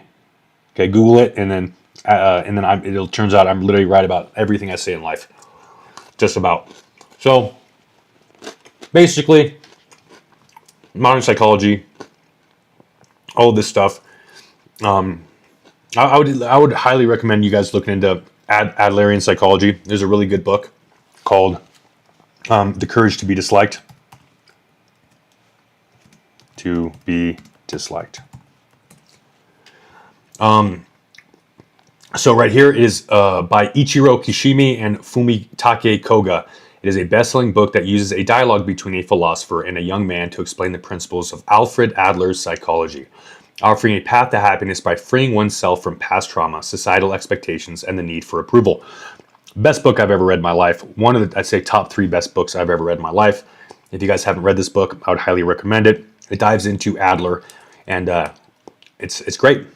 Honestly, one of the best books I've ever read. I'm surprised I don't recommend it more. I keep forgetting. But so, unless you guys are gay, get this book on Audible and start listening to it. Amazing book. Freedom from the past, separation of tasks, interpersonal relationship, contribution, all things that have been shown to work, like in 12-step programs. Actionable things that take the real world into account. Just so silly. Freudian psychology is so silly. That guy's not smart. He's a fucking idiot. I'm smarter than him. And anyone who believes in dinosaurs or aliens. Hell. Holy fuck, that piece is hard as shit, dude.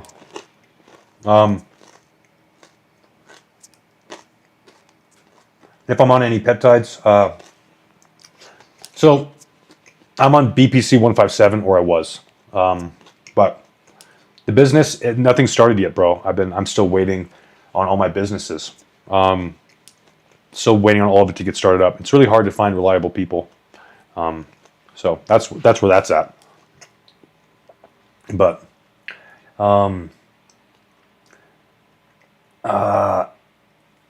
bro, that was a really good piss. I'm going to bring up how good my piss was a few minutes ago and just talk about it. That was a really good piss. I felt like I was coming the entire time I was pissing, and that's what America was built on. So basically, I'm gonna recalibrate. But the Jews' psychology through Freud, public relations through Edward Bernays, Hoover, the 1960s and the sexual revolution, the women's rights movement, the civil rights movement, all of them were orchestrated by the same group of people, and they all have their same hands in everything, and textbooks, as well as textbooks and education, all orchestrated by the same exact people. And you guys know who those people are. It's not every Jew, but they're all Jews. Most of them are, but they're all part of the same Kabbalistic, the same white hating and society destroying entity. And they all start with the paradigm. Like I said, you don't have to control everything down the line, but if everything starts out with a certain worldview, you can reasonably expect everything down the line to be a result of that. And this is why sometimes it's really hard for people to comprehend like this global conspiracy. Like, bro, that's when you talk to people and they're like, you say all these different things, you know, like education, everything I just listed, they think, bro, like that's just crazy. You know, you think these people are omnipotent. It's like, no, okay. Because all of these people are instruments of a worldview. They are all working on behalf of certain ideas. They're all working on behalf of certain goals. So it doesn't matter. They don't all, like one person doesn't have to be sitting there and being like, do this, do this, do this. Okay, when your entire society, when everything you're taught, everything you watch, all of these things are ran by people or are all stem from the same paradigm, all stem from certain people with the same worldview and the same goals, they don't have to communicate. So if you were in the military, there's this thing called commander's intent. So what that is what it sounds like. What is the intent of my commander? And what this does is to promote, foster, create a group of leaders and soldiers or Marines who don't need constant direction and orders. Because if you all understand the intent of the commander, you can make your actions based on that intent, and you don't need to be micromanaged. It is the same thing with this. It is the same thing with how they are making contact, or they are doing so many things at one time, and they are controlling us through so many different measures, and so many different parts of our life are being used as a tool for this worldview. Because all you have to do is teach people to think a certain way. All you have to do is put people who think a certain way in positions of power, and have them work a lot. Okay? Because everything that they set up, every person that they hire, everything that they create, every policy that they establish, all of these different things are all going to be a result of, and therefore a proliferator of, this worldview. It's really not that fucking complicated, but people overcomplicate it. What I just said makes sense. And it's true. So,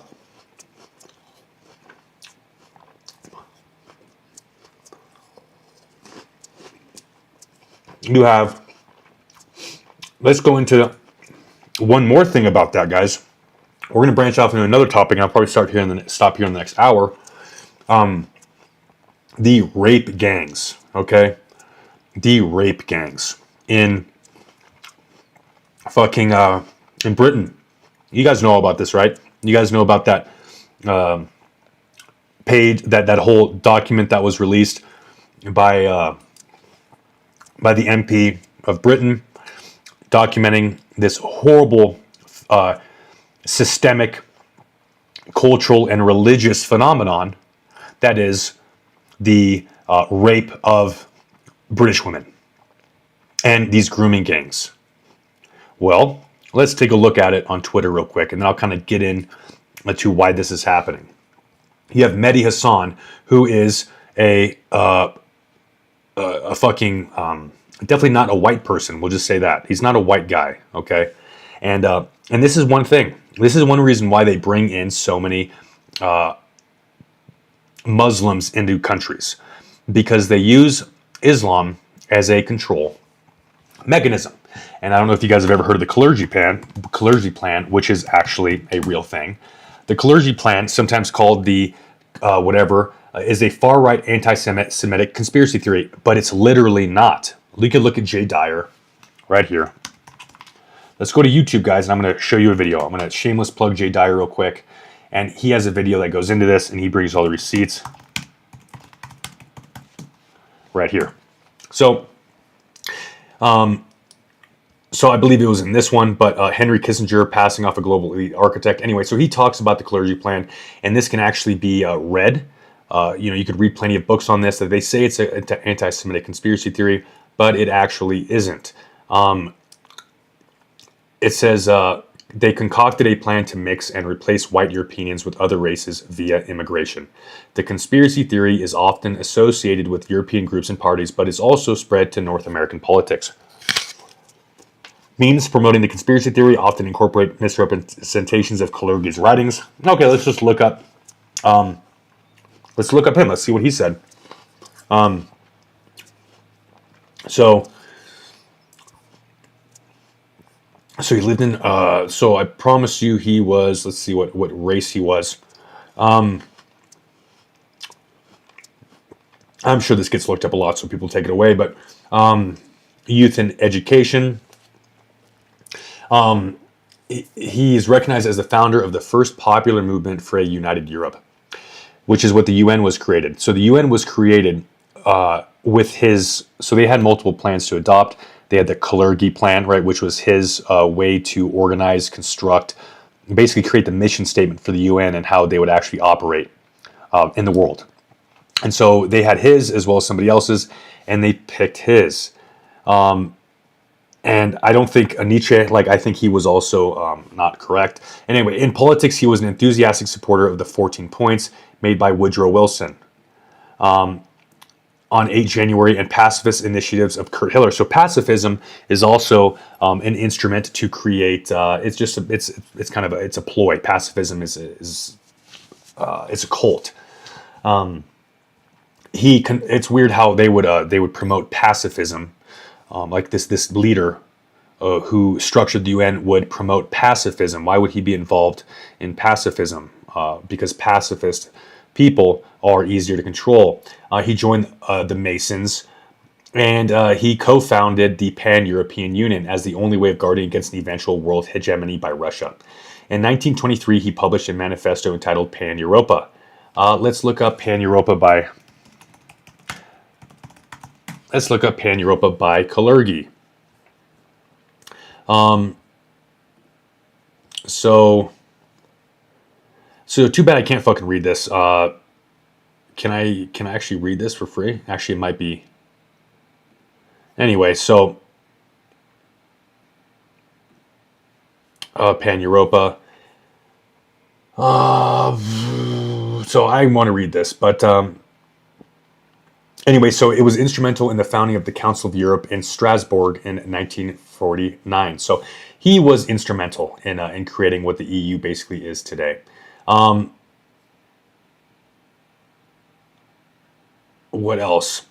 His original vision for a world was divided into only 5 states: a United States of Europe that would link the continental countries of French and Italian possessions in Africa, a Pan-American Union encompassing North and South Americas, the British Commonwealth circling the globe, the USSR spanning Eurasia, and a Pan-Asian Union whereby Japan and China would control most of the Pacific. To him, the only hope for a Europe devastated by war was to federate along lines that the Hungarian-born Romanian Arel Popovici and others had proposed for the dissolved multinational empire of Austria-Hungary.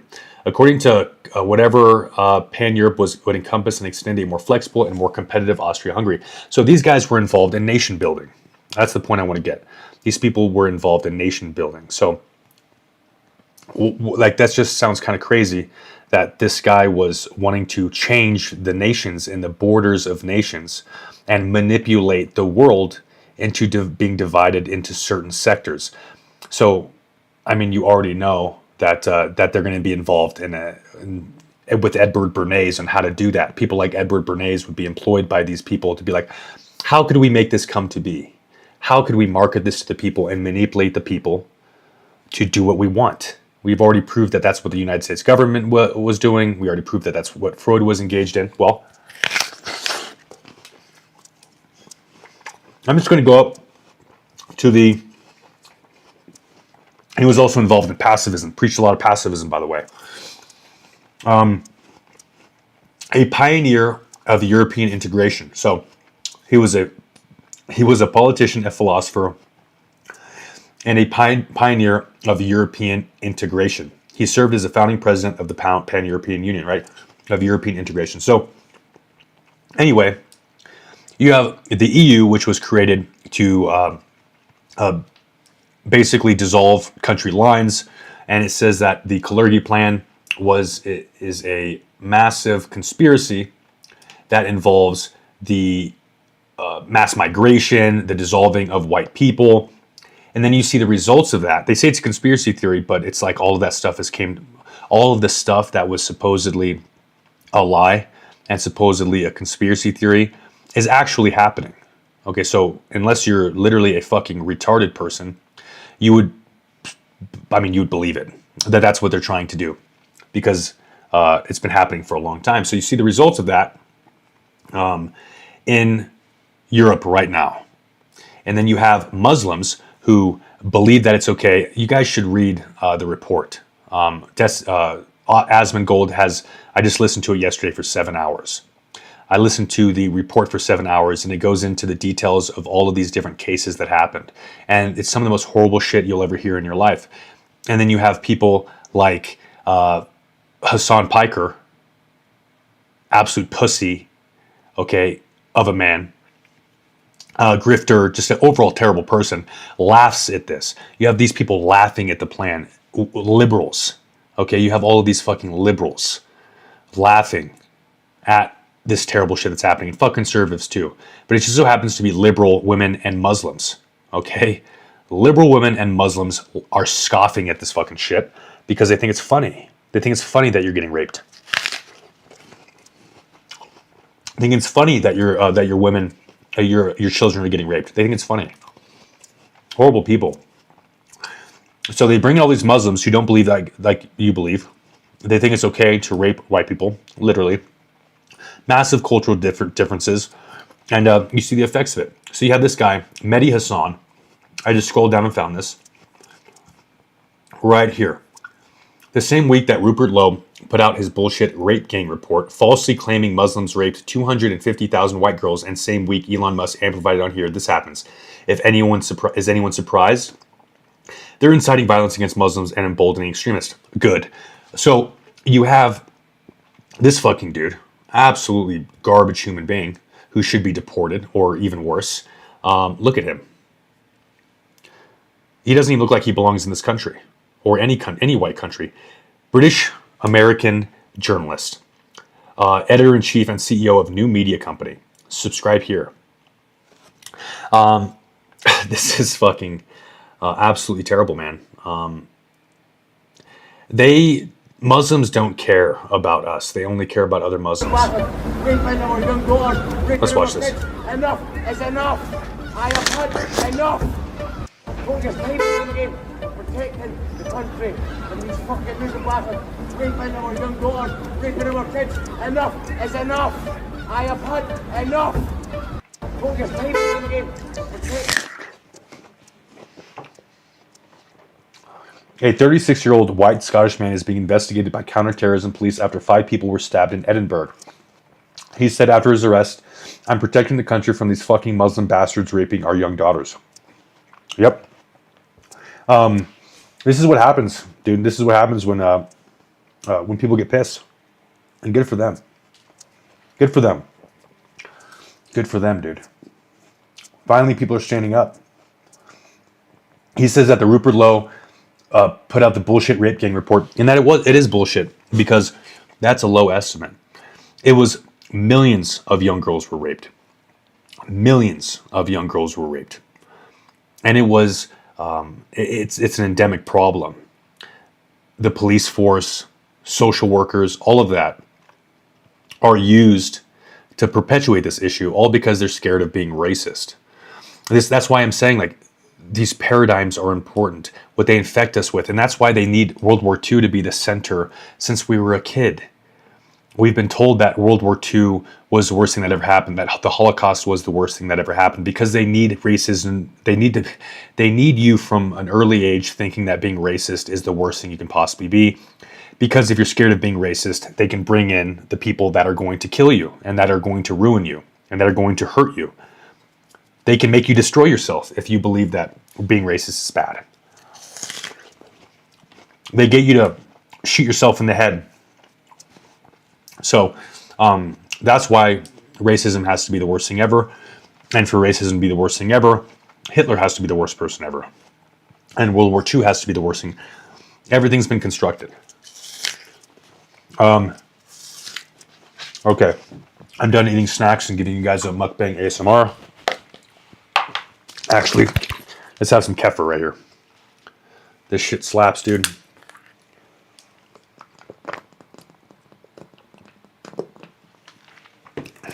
Fuck you, nigga hungry. Okay. So, let's look at the comments real quick. You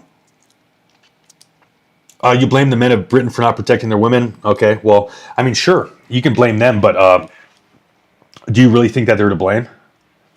I mean, do you really think that? Sure, they might be to blame, but do you think that there might be people who are more responsible for all of the rape gangs? Sure, you can blame the men, but maybe if you read the rape report, which you're probably not going to do, a lot of the men did try doing something. But the problem is, if they did something, they were arrested. If they did something, they were called racist. They got fired. They got threatened. The problem is, the society that's meant to protect these people were used as a means of, were used as a weapon against them. So a lot of the men did do something. And look, this man is doing something. And look what's happening to him. Look at him. This man did do something. Right here. He did do something. And guess what's happening to him? He's getting arrested. So, what do you want them to do? Yeah, they should stand up. I completely agree, right?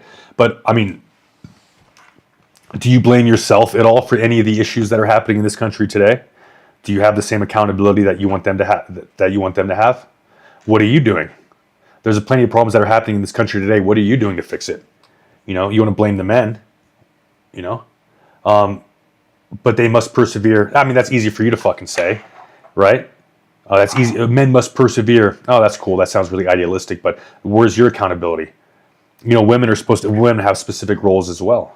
Revolution. Yeah, okay, no Fed posting on my thing, but yeah, revolution. I mean, you can't hold men accountable. Like, what are you doing to help?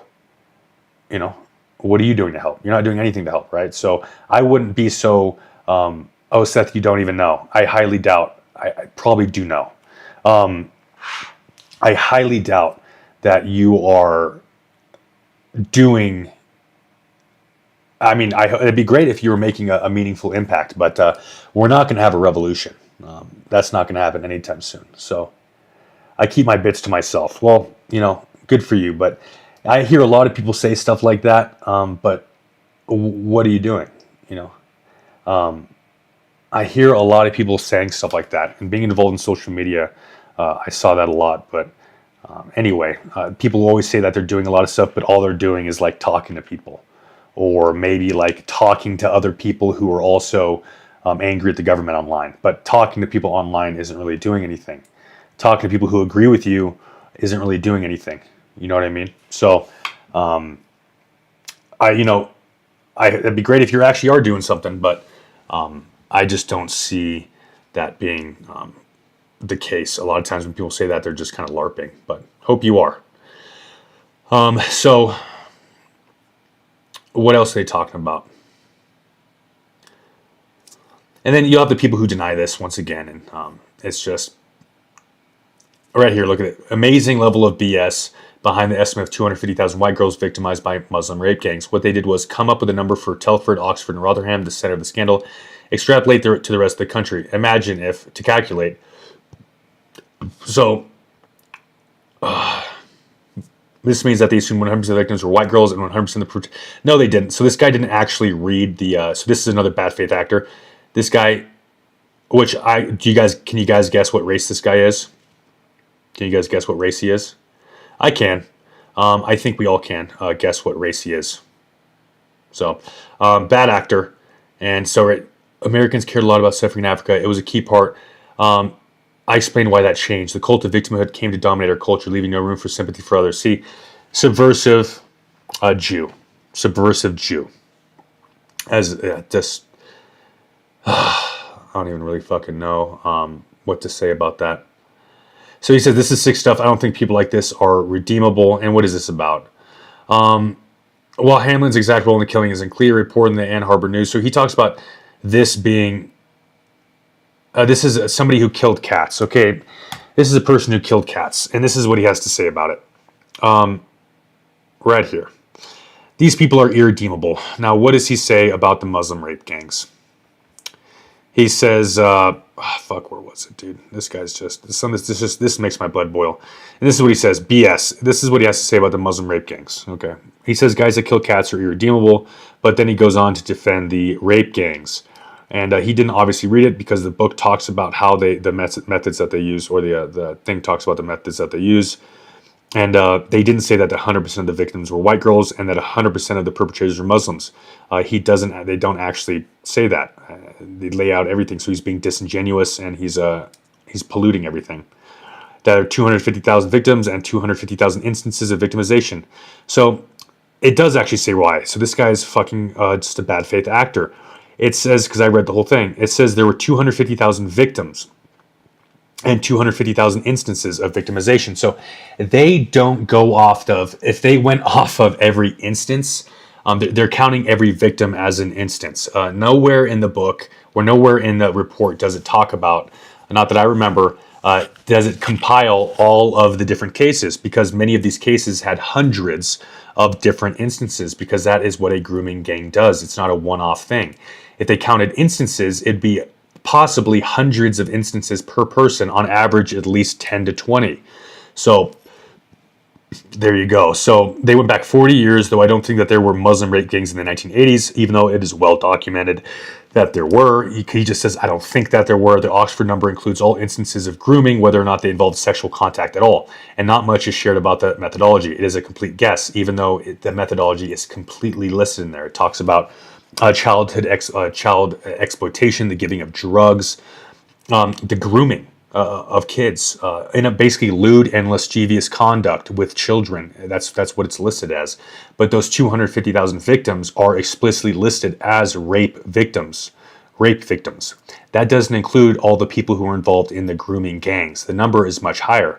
That 250,000 is just for rape. So this guy's just being disingenuous, and he didn't read the whole thing. I often hear rightists say that the liberals lie, so I don't believe anything. What conclusion are we supposed to draw from the fact that rightists are this indifferent to facts? So this guy just used ChatGPT. In an accepted estimate, which can be then compared to a higher estimate obtained by extrapolating from other. Okay, so this is what he just used ChatGPT. Sweet. And yeah, I mean, it's just a tale as old as time, dude. They want to see us all die. 87 to 95% of the rape gang members were Muslims. Yeah, 87% bore distinctively Muslim names. And that's just the names, you know. That's something that, you know, anybody with an open mind and who isn't retarded can just see that this is just what's happening. It's just a fact. And all these people, like this Jew, hop in here to muddy the waters, to create dissent. And that's what the purpose of this disgusting looking creature. Look at that disgusting creature. That's the purpose of him and different media companies like, you know, like the Boston Globe. He works for the fucking Boston Globe, big news agency. So it's disgusting people like this. Fuck, dude. Why populism ends in disaster. So it's people like this who deserve to be have a fate happen to them worse than prison. And this is why we need fascism. It's because we need to be able to actually have the the recipe to fix all this and actually put these people away like they deserve, just men like this, just for, oh, but free speech. This is more than that. This guy deserves to go to prison for the rest of his life, because you see what he's doing. Everything has an agenda behind it. Absolutely everything. They're weaponizing empathy. They're lying about things that are happening. And it's people like him who adopt the ideology that he has that allowed so many women to get assaulted, and so many women's lives to get ruined, and so many people's lives to get ruined. It's people like this. He works for the same. He works for the beast. You know, he works for the enemy, and anybody who works for the enemy should be dealt with accordingly. I'm not advocating for violence. I'm just saying that these people should be in some way punished for doing what is clearly subversive behavior, and it's terrible. It's very depressing. If you guys listen to the actual report, it's very horrible. And the thing is, the worst part about it is I doubt those are the worst cases. And the other thing that's horrible is it is 100% believable to anybody who exists in reality, because you see what's happening. You can hear people, and when people are actually allowed to get their voice out, when freedom of speech is actually allowed online, you see an overwhelming support for this. And this is why they need to stifle free speech. And this is why they need to pay so many people. And this is why they need to have so many different news stations. And this is why they need to, create all these laws against free speech. Because when left to our own devices and we're allowed to converse freely, the truth comes out. And the truth is that there's a lot of evil going on. And the truth is that we're right. That these people are trying to kill us, that these people are trying to ruin our lives, that these people control our lives. And that is the truth. And when we're allowed to say who it is, that obviously puts them in danger because we have somebody to direct our hatred toward. And they don't ever want to give us the tools to fix our issues, whether it be with ourselves or whether it be with our countries. Because if we fix our issues, then we are powerful. And if we are powerful, then we defend ourselves. And if we defend ourselves, then they lose. And that's what it is. Because they're agents of evil. They're the agents of the devil. If you don't believe in God, you should at least believe in evil. Because these people are it. This man is it. People like him. They are evil. And they are agents of a devil that if you don't believe in God, they are agents of a devil that you don't believe in. But all of these people in power believe in a God that you don't believe in, which is weird. And even if you don't believe in him, even if you don't believe in the devil, they do.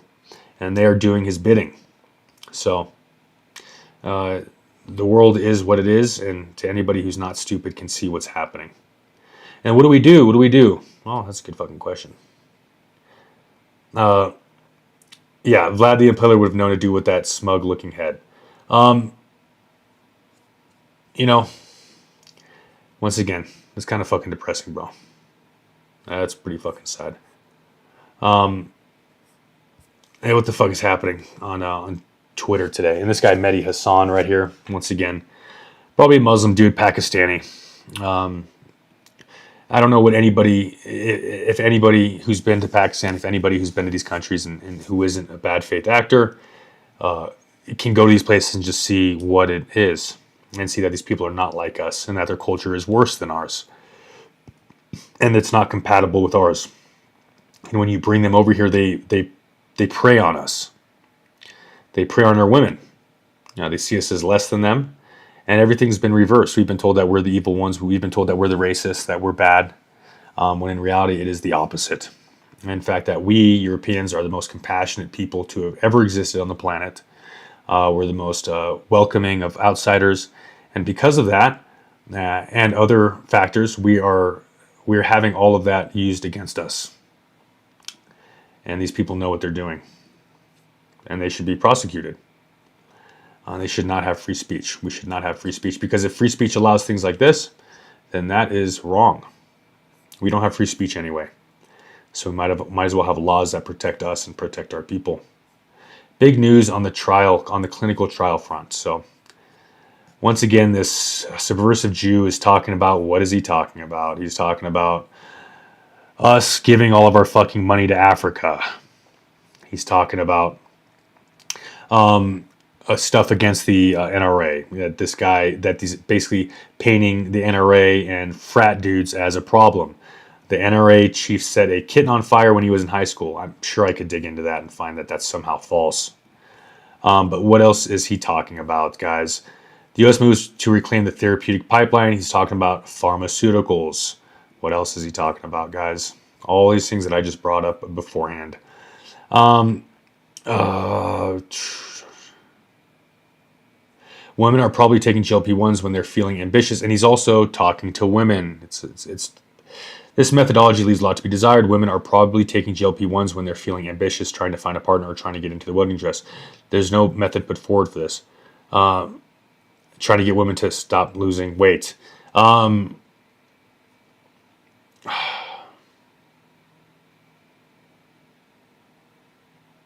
So, yeah, anyway, just subversiveness, bro. It's just... So this guy got a message. New definition of Jew is someone who writes articles that are too hard for chuds to understand. Are you Jewish? Your articles are hard to read. Very Jewish. He didn't say no. And the answer is yes, he is absolutely Jewish. This guy is the... If I drew him, I would be put on the SPLC newsletter as anti-Semite of the week because this motherfucker looks atrocious. He looks like something from the Daily Stormer. What a fucking kvetching goober. Dude, anytime I hop on the internet, it's just depressing, bro. It's just fucking depressing. So, anyway, I mean, I know we kind of went off topic here, but that is how dinosaurs, how the government's just using everything against us, bro. Idea of dinosaurs, which this whole story just sounds fucking bullshit. I'd recommend you guys really looking into it. I'm going to go to that news article one more time. Why it's so important. So these are all the photos that they took, which I don't know about you guys. These are plaster molds right here. So these are all plaster molds. These aren't the actual skulls. So we don't have a complete skeleton. These are all fucking plaster molds, homie. And these are the only pictures that I can find of the fucking unearthing of it. And that's plaster, dude. That's fucking plaster. Sioux T-Rex unearthing photos. Images. So you don't see really any photos of the actual unearthing of Sue the dinosaur. So everybody wants to say, like, anytime I say dinosaurs aren't real, people say, bro, there's a 90% skeleton at fucking of a T-Rex. I'm like, yeah, well, you're a dumb idiot. These are the photos, bro. These are the photos, bro. Okay, let's look at this real quick. I didn't even think it would look this fake, but that's fake. Guys, that's fake, okay? That is fake. And you're retarded. These are plaster molds that are listed on the Wikipedia and all over the internet. These are what they supposedly found and took plaster molds of. An explorer and fossil collector found small pieces of bone at the base of a cliff who confirmed the bones belonged to a T-Rex. What they found was an incredible skeleton with over 90% of it by bulk recovered, the most complete T-Rex fossil ever unearthed. Since 1997, it has been a feature at the Field Museum of National History in Illinois. I just want to see who owns that real quick. I'm just curious who owns that.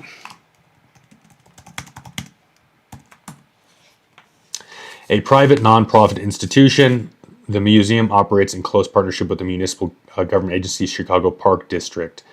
What private non-profit institution owns it? So that's interesting. It is a museum popular for the size and quality of its educational and scientific programs, as well as its extensive scientific specimen and artifact collections. Okay. And a private non-profit institution. The museum operates, it is a private non-profit, in close partnership with the municipal government agency, Chicago Park, which owns the land and the building. The museum is run by a private board of trustees and funded through a combination of ticket sales, memberships, donations, endowments, and grants, along with public funding for specific programs or maintenance.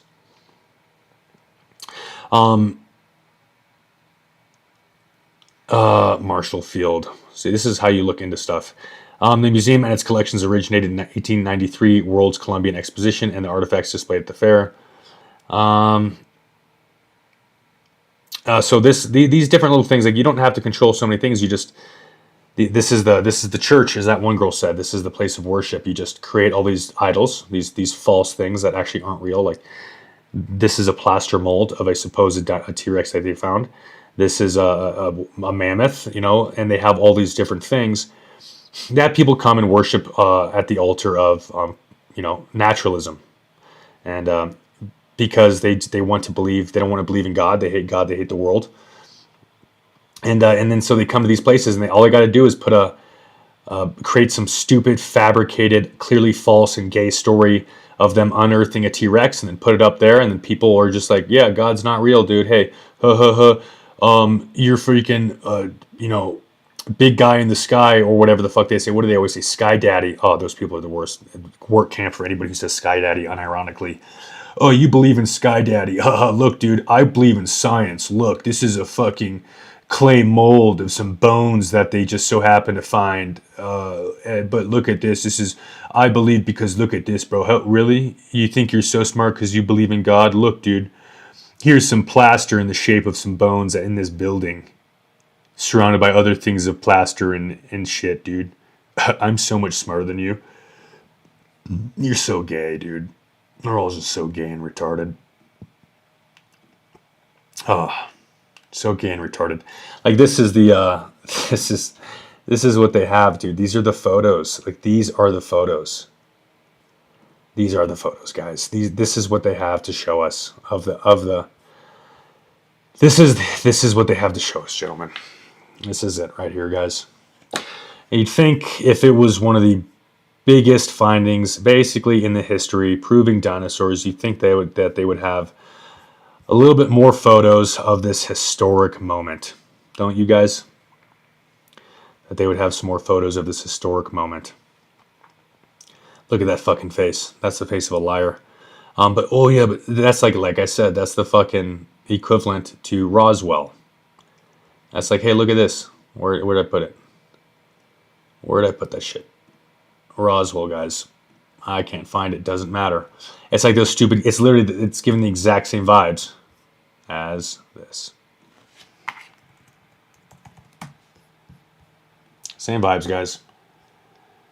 Right here. Same vibes, same exact fucking vibes as this. Look at this. Right here. Now I need to find the fucking article, dude. Right. Okay, bitch. You motherfucker. Bitch ass fucking Google. Hey Siri, how about you do something for me and fucking... There you go. Same vibes as this. You can say things like, set a reminder, play Shut up, bitch. And what is the weather tomorrow in Shut San up. Francisco?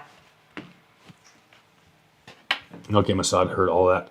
So this is given the same vibes as this. Did my shit just close out? My OBS? Okay, no, it didn't. Same vibes as that. Right there. Wow. It's almost like they have a playbook. And they carefully excavated more than 250 bones from the site. And you guys see that right there? That's not a bone. None of this is actual bone. This is all plaster. Where are the original bones? Because they wouldn't leave the actual bones in open air like that. If you think that's the actual dinosaur, you're fucking an idiot. If you think they would just leave bones open air like that, right there. The tyrannic T-Rex skeleton of so much acclaim laid buried near the bottom of a large hill in central South Dakota. She had remained entombed and unnoticed since her death approximately 65 million years ago. That's total bullshit. Okay, so this might seem like a little bit more reliable article. Yeah, so this is the supposed fossil. And this is what they do. They create this vivid imagery to get you to believe it. During her lifetime, she must have been a real terror. She stood over 12 feet high at the hips, more than 41 feet long, and had a skull more than 5 feet in length with sockets for 58 teeth. It's like, that's cool. You're making all of this up, retard. Where are the original bones at?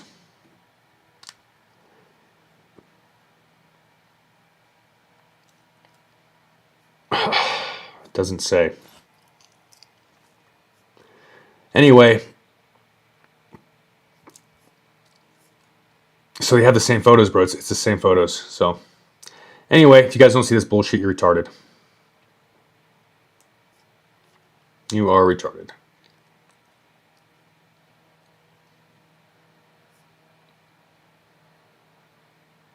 Okay, let's look at most complete. So that's Sue. That's Sue right there. That's the biggest one. And then so right here, look. Okay, we're gonna get in another segment real quick, and then we'll cut it after this. So here are the 10 most incredible dinosaur discoveries ever made, guys. The 10 most. The femur of a megalosaurus. Dinosaur fossils have captured the popular imagination. Here's a countdown of the 10 most significant and incredible fossils ever discovered. In the top 10 is simply the femur of a megalosaurus. It's the first dinosaur ever discovered, and ever discovered. Its bones were previously thought to be those of an elephant. Okay, guys. So this was such a significant finding that they thought this is what it is, guys. I mean, bro, if you believe in dinosaurs, you're the biggest fucking retard, bro. I don't know what to tell you. I mean, you probably watch Marvel. You probably have a favorite superhero too. This is the 10th most significant fossil finding in history ever, guys. Ever. In the top 10. In the top 10. Let's look at this. Just know this is the 10th most. And it's so significant, in fact, that they thought it belonged to a fucking elephant. This is the piece of it, guys. How significant. Iguanodon. What is this? I would think it's some fucking retard bullshit trash. Maybe a turd that the cheese man left in his pants, bro. Like up first is the counting down with another first, a specimen of Iguanodon discovered by Mary Ann Mantell is thought to be this is the femur. Or no, this is the Iguanodon right here. This is what it is. No, it's not. This is not an animal, which broadened the horizon of scientists' understanding of the animals greatly. Above herbivore teeth. This is the teeth, guys, of a herbivore. This is the 9th most significant finding ever for dinosaurs. Some petrified shit in a rock. Archaeopteryx, or whatever the fuck. Those guys really like naming shit retarded. This find was the first dinosaur ever found that scientists believe flew. Yep, that's so significant. That's not even a fossil, that's an imprint. Combined with the discovery of the Sinosauropteryx, these fossils help scientists make the connection between birds and dinosaurs. Hadrosaur, oh, that's cool. I wonder how the first near-complete dinosaur skeleton, this hadrosaur, was a major milestone in the field of paleontology. Okay, do we need to look into this to find out it's bullshit too, guys? Okay, I'm just going to do that for the sake of clipping this. And I really just want to show people how fucking gay this shit is. Oh, wait, I copied the wrong thing. I wonder if we've ever found another one. Okay, wow, that's really cool, dude. This is really cool. That looks totally real. Guys, that looks definitely real. That looks so real. It says they found a near complete skeleton. I wonder which parts of it are fake. They said it's near complete. It's a genus of hydrosaurid ornithopod dinosaur that lived in North America during the late Cretaceous period in what is now the Woodbury Formation in New Jersey. Like 77 million years ago, bro. The holotype specimen was found in fluvial marine sedimentation, meaning that the corpse of the animal was transported by a river and washed out to sea. Some fossils are found in the Tar Heel Formation. They were large animals. I just found out the history of the discovery. So if you guys look at this original one looks a little different than this one. So kind of weird. In 1838, John Estoph Hopkins was digging in a marl pit on a small tributary of the Cooper River in Haddonfield, New Jersey, and part of the Campanian Age Woodbury Formation. When he uncovered large bones, he put them on display at his home, also in Haddonfield. In 1858, the bones sparked the interest of a visitor, William Parker, who dug out the rest of the bones from the marl pit in the same year. Okay, so all of these stories sound weird, but it's never like, oh, it's never like this. It's never like, oh, we fucking found, like we went to go search for things, and we found what we were searching for. We found this and we dug it up, and here's a bunch of very lengthy documentation. It's always very convoluted. Like if you're a paleontologist and you find something like this guy found some fucking bones, okay? John Hopkins was digging in a marl pit and he found some bones. But guess what? He didn't keep digging. He wasn't like, holy shit. Like you'd think that if you found in that area, you'd think that you would have kept digging it because you just found proof of monsters. You would think that you just found, like, wouldn't you do this if you, like, imagine that you find gold. During the gold rush, when they found a little bit of gold, what did they do? They completely raped the area to find more gold. They stripped the land of vegetation. I mean, they were digging, dude. They were searching for this gold if they found a gold vein. And what did this guy do? He found a gold vein, arguably more valuable than gold. And then what did he do? He abandoned it and just walked away until this one fucking goober, William Parker Folk, who we'll look into. We'll look into William Parker Folk too, who dug out the rest of the bones from the marl pit in the same year. Sick, dude. The excavation site known as the Hadrosaurus Folki Lady site is now a National Historic Landmark. He contacted Lady, and together they recovered 8 teeth from the maxillar and dentary areas, dental battery fragments, left maxilla fragments, 3 partial dorsal vertebrae, a 13 caudal centra, including an almost complete middle caudal vertebrae, other fragments including a partial right coracoid, left humerus, right radius, left ulna, left ilium, right ischium, pubis, and just all these different parts, and basically a finger. So they found like 20 bones, 30 bones. While originally a portmanteau at Haddonfield, the location of its discovery with the accepted suffix for dinosaurs, the name was scientifically justified as deriving from Greek.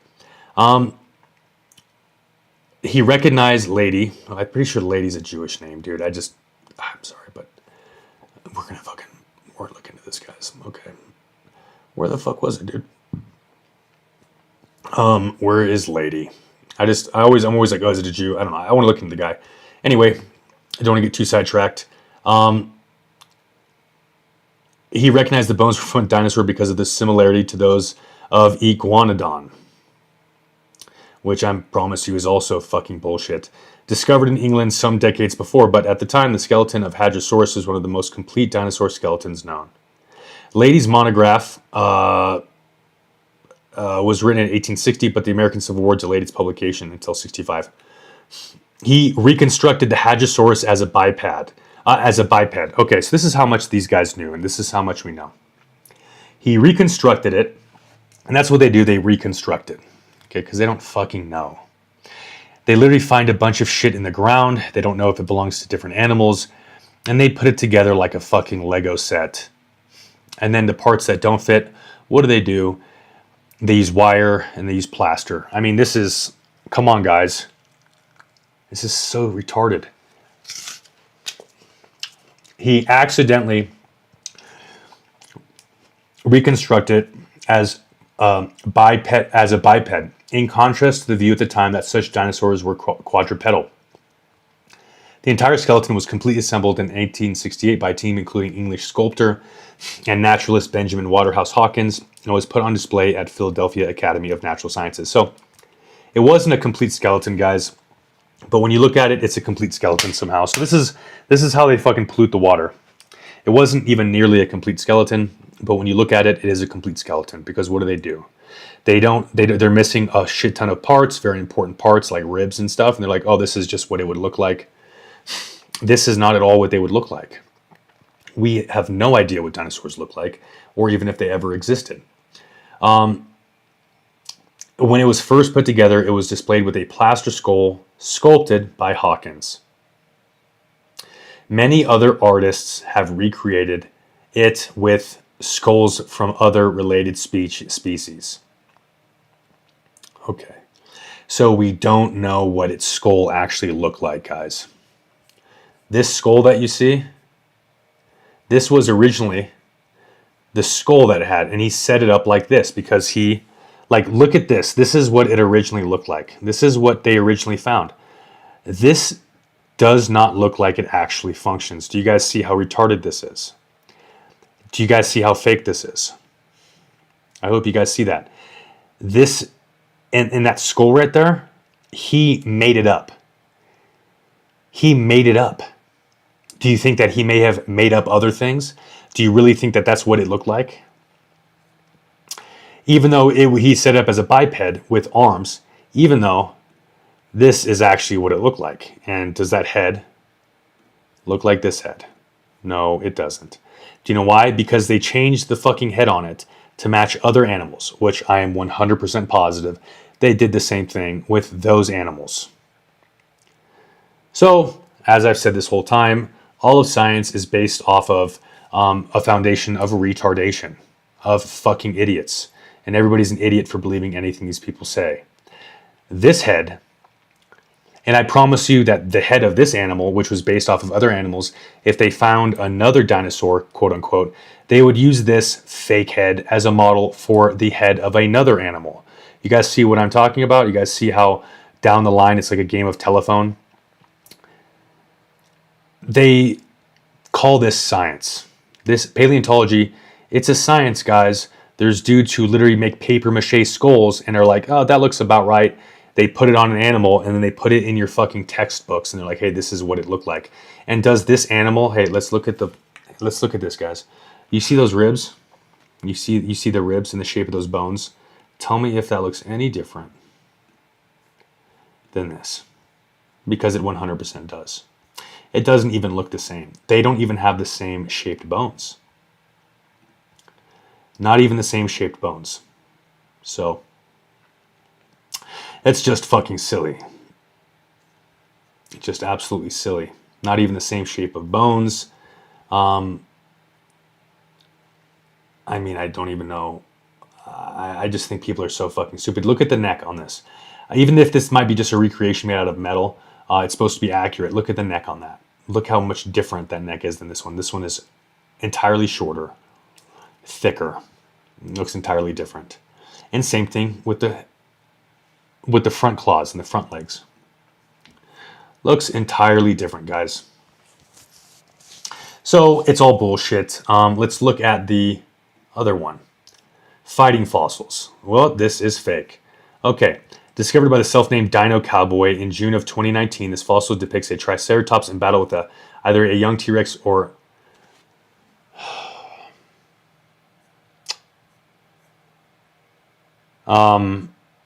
I don't even think I need to look this up, but I'm going to do it. If they actually use this as a real fucking example, I'm going to fucking just shoot myself in the fucking head.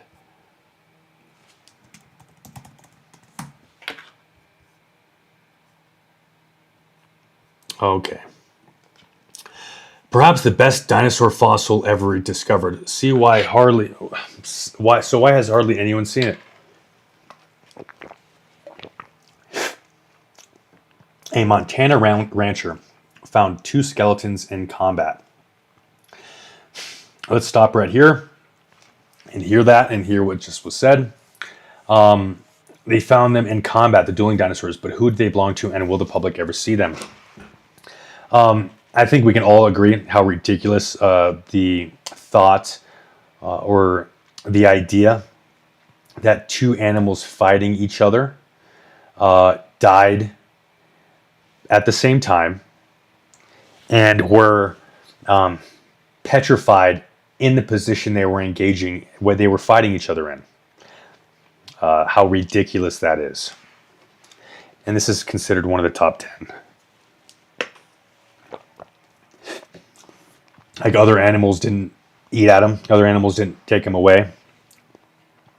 I mean, if it was such an animal dense area where these two massive animals were in such close proximity with each other to fight, you'd think that there'd be many other dinosaurs around to eat their dead bodies. As we all know, what happens if an animal dies in the woods? 100% of the time, within 24 hours, the body has been eaten or has been attempted to get eaten. And these massive animals aren't like wolves. They have the power to break bones with their teeth, and they have the power to move other big animals. The two had gone bone collecting anyway, so this Montana rancher calls himself the Dino Company, was wearing his trademark back felt Stetson cattleman hat. This just sounds made up.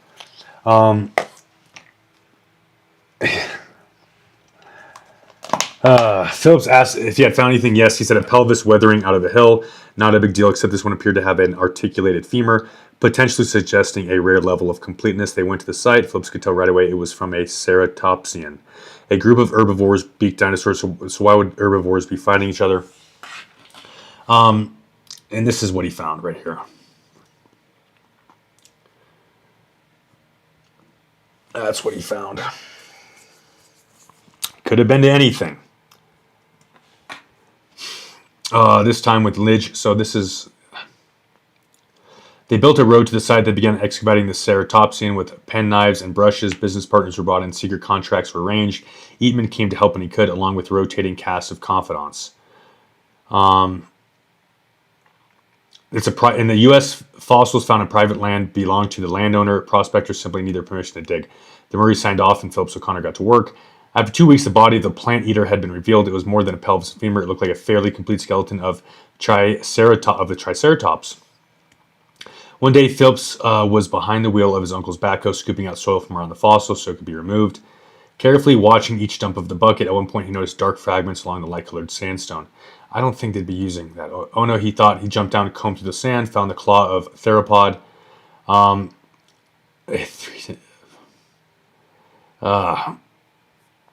Obviously, these two dinosaurs weren't friends, so what were they doing in there together?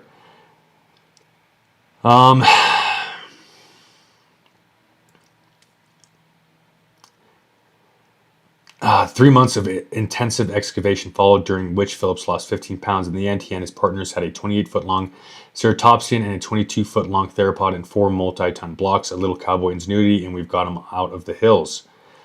So it was either juvenile T-Rex or its relative. So they don't even know. They don't even know if it was a T-Rex or not a T-Rex. A rare dwarf species whose existence is disputed. So it was either a T-Rex or a relative that might not exist. Both dinosaurs were extraordinarily well preserved, fully articulated. So the reason why all this shit sounds ridiculous, and why people believe it, even though it sounds ridiculous, is because it's so fucking stupid and ridiculous. That's why. With envelopes of skin and possibly mummified internal organs. So it says possibly as if they wouldn't know already. And they appear to have been battling when they died, because, I mean, you have no idea. Teeth were found in the spine and near the pelvis of the... Okay, well... And the theropod skull was split laterally as if it had been kicked. Phillips dubbed them the Montana dueling dinosaurs. They're remarkable specimens. Okay, so he literally just... he said, dinosaurs bring drama, Phipps said. And being a cowboy, I'm not a drama fan. You can have it. Every one of these fucking stories sounds so stupid, guys. Every one of them. Like when you hear about the guy who invented or who discovered DNA and its double helix pattern, it didn't sound like this. It's like he had been working for this many years, and this is a very logical explanation of how he discovered that, how they mapped the human genome, all of this shit. But then you have this fucktard who's like, dinosaurs bring drama, Phipps said, and being a cowboy, I'm not a drama fan. You can have it. This entire story is made up. For years after unearthing the dueling dinosaurs, Phipps and his team tried every tactic they could think of to drum up interest for a sale. Why would they need to sell it? It's two dinosaurs, some of the most complete dinosaurs ever found. And for years, Phipps and his team tried to market this fucking thing. So that sounds weird. That's really scientific, guys. They set up a website and a marketing campaign called the Paleo Instant Project. They try to get sponsors like Dr. Pepper to fund further work on the fossils. If this was such an important discovery, if any of these were, they wouldn't have to fucking drum up. Like, I'm pretty sure scientists even have to know this shit's like everyone in the scientific community has to secretly know this is all fucking retarded. They contacted natural history museums. And this was in 2000. This wasn't like fucking 50 years ago. So they could have literally just called somebody at so the Smithsonian offered 15 mil, and the Museum of the Rockies in Bozeman, Montana, whose then head paleontologist told them they were scientifically useless. In order for a specimen to be of scientific use and publishable, we have to know its exact geographic position, its exact stratigraphic position, and the specimen must also be in the public trust, accessible for study, which the specimen is not. That's weird. All right, already finding holes and shit. But the Smithsonian was like, we'll buy it, because it's not about facts, it's about indoctrinating people. Phipps called Horner's reaction sad, adding, if somebody in his position is telling the world that the best dinosaur possibly ever discovered in the world are worthless, what donor's going to donate anything to paleontology? Well, that's because there's some pretty, here's the thing. If you found that, wouldn't you probably, if you were involved, if this guy was supposedly involved in finding dinosaurs for years, and what he would do is he would find them and sell them, you'd think that he would have actually known these qualifications. You understand what I'm saying? You think he would have already known the standard operating procedure for finding a significant discovery. And he had to have at some point contacted the Smithsonian to buy other fossils, right? Supposed fossils that it said previously that he was really interested in, or that he found a lot of. The Smithsonian offered money, but in order for a specimen, but then the other place said, fuck you. In order for a specimen to be of scientific use and publishable, we would have had to know its exact geographic position. Why didn't he just tell him that? Why wouldn't he tell him its stratigraphic position? Why wouldn't he say, why wouldn't he allow that the specimen be open for people to study? Like, those are all very simple, very, very simple. Listen to this, guys. Because the fact that they didn't know where he got it from, at the depth that he got it from, and that it wasn't accessible to people for them to study, that they couldn't accept it. That sounds pretty reasonable. But anyway, despite all of those things not being met, which are all pretty simple, you'd think that he would have that information, but he doesn't, guys. And he had to literally create a marketing campaign for this. What does this sound like to you guys? It sounds like total fucking bullshit. Everything we found so far, all of the significant discoveries, guys, have been total fabrications. I want you to see this. Although the fossils technically belong to the Murrays, they cede control of what to do with them to Phipps and his team via a contract, the details of which remain private. We have a pretty... Okay, and then a lot of secrecy here, a lot of privacy, a lot of secrecy. Don't know where, at what depth it was found. Don't know exactly where it was found. It's not accessible to people for people to study. The deals were private. The deal specifies that any proceeds between the Murrays and Phipps be split and then subdivided with his team, which includes the owners of CK Preparations, a commercial fossil services company. And it's just a money grab. And Peter Larson of the Black Hills Institute of Geological Research, which has unearthed some of the most complete T-Rex specimens ever found. Larson's story is one of loss. After the T-Rex known as Sue was discovered by Black Hills in 1990, a dispute arose over its legal ownership. 2 years later, the bones were seized by the FBI and South Dakota National Guard in a highly publicized case, and ownership was returned to the landowner, a Sioux rancher whose deed was held in trust by the Bureau of Indian Affairs. He sold Sioux at auction for $8.36 million to the Field Museum in Chicago. We were just reading about that, weren't we? Subsequently, Larson was sentenced to 2 years in federal prison. For 14 years, the Seversons and Murrays operated the ranch in amicable partnership, but in 2005, the Murrays purchased the other half of the land. Exactly why isn't clear.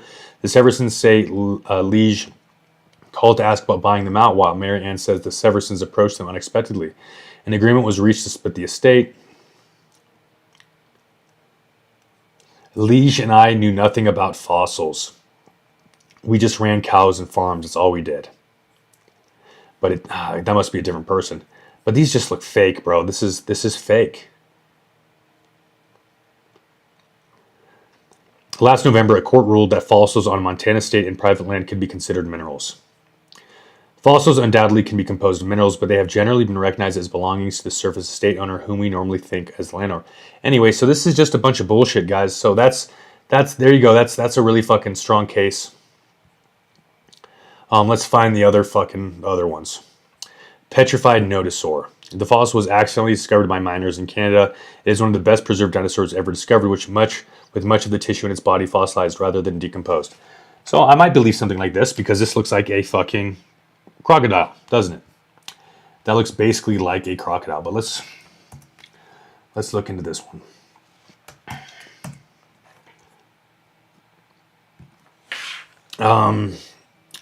Discovered at an oil sands mine north of Fort McCurry, Alberta, the specimen is remarkable for being among the best preserved dinosaur fossils of its size ever found. It preserved not only the armor in their life positions, but also remains of their keratin sheets overlying skin and stomach contents from the animal's last meal. The melanosomes were also found that indicate the animal had a reddish pinkish skin tone. Yeah, that's what it indicates. It found some of this stuff, so that's what it indicates. So they're just guessing. The holotype specimen was uncovered on March 21st, 2011 at the Millennium Mine in oil sands. See, they found melanosomes. Oh, that means it could have been possibly pink, so we're going to say it's pink instead of just saying we don't know, but there were melanosomes there.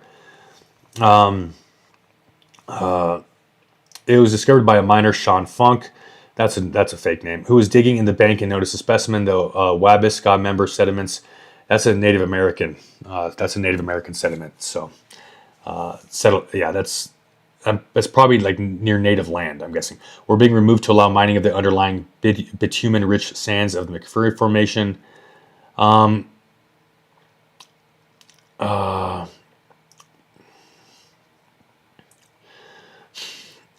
Let's see. After 3 days of mine safety training, museum staff began working to recover all pieces of the fossil. Aside from several pieces broken free, the bulk of the specimen was still embedded 8 meters up a cliff that was 12 meters high. The process took 14 days in total. So, that's what the restoration is. It was a large dinosaur measuring 18 feet long and weighing 1.3 tons. The Suncor specimen is remarkable for its three-dimensional preservation of a large, articulated dinosaur complete with soft tissue.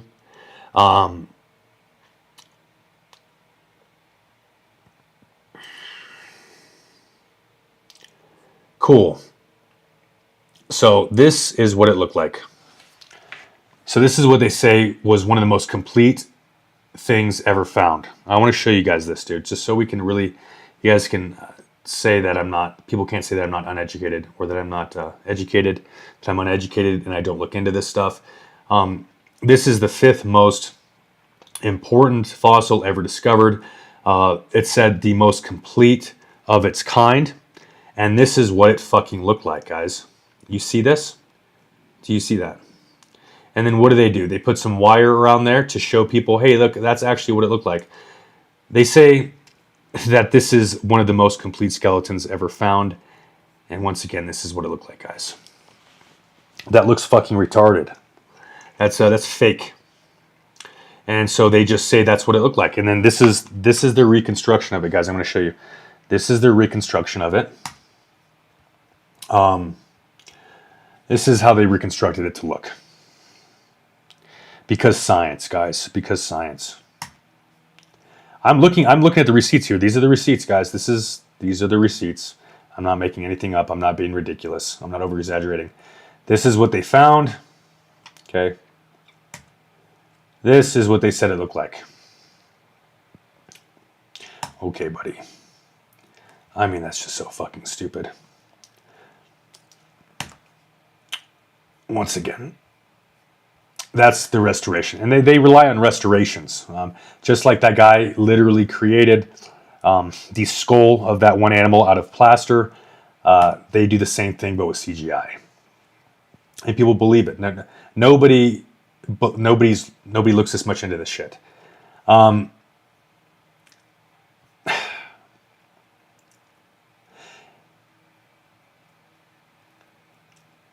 It says right here, while many small dinosaurs have been preserved with traces of soft tissue and skin, they are usually flattened and compressed during fossilization. Similar looking hadrosaurid mummies have a shriveled, desiccated appearance due to their partial mummification prior to fossilization.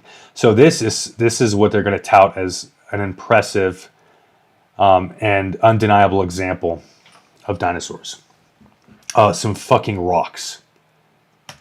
That's what it is. And then they say, oh, but this is actually what it looked like because this is what it looked like. Fucking retards. So anyway, diet, and they're just going to be able to tell you what its diet is because of that. This is the specimen. This is the entire specimen. That doesn't look anything like what we saw. And that also, I mean, looks like a fucking alligator to me. This looks like a fucking flattened alligator. Looks like an alligator that was ran over with a car. And this is what they tell. They're like, hey, this is our best example we have of this type of animal. And this is what they even say, guys. Like, they'll just throw in all this dumb, fucking pandering, useless information. The fact that these are front heavy is probably what led to the animal being fossilized upside down. This is what happens when you have a bunch of fucking nerds with nothing better to do, and you pay them. They're gonna sit here and they're just gonna talk.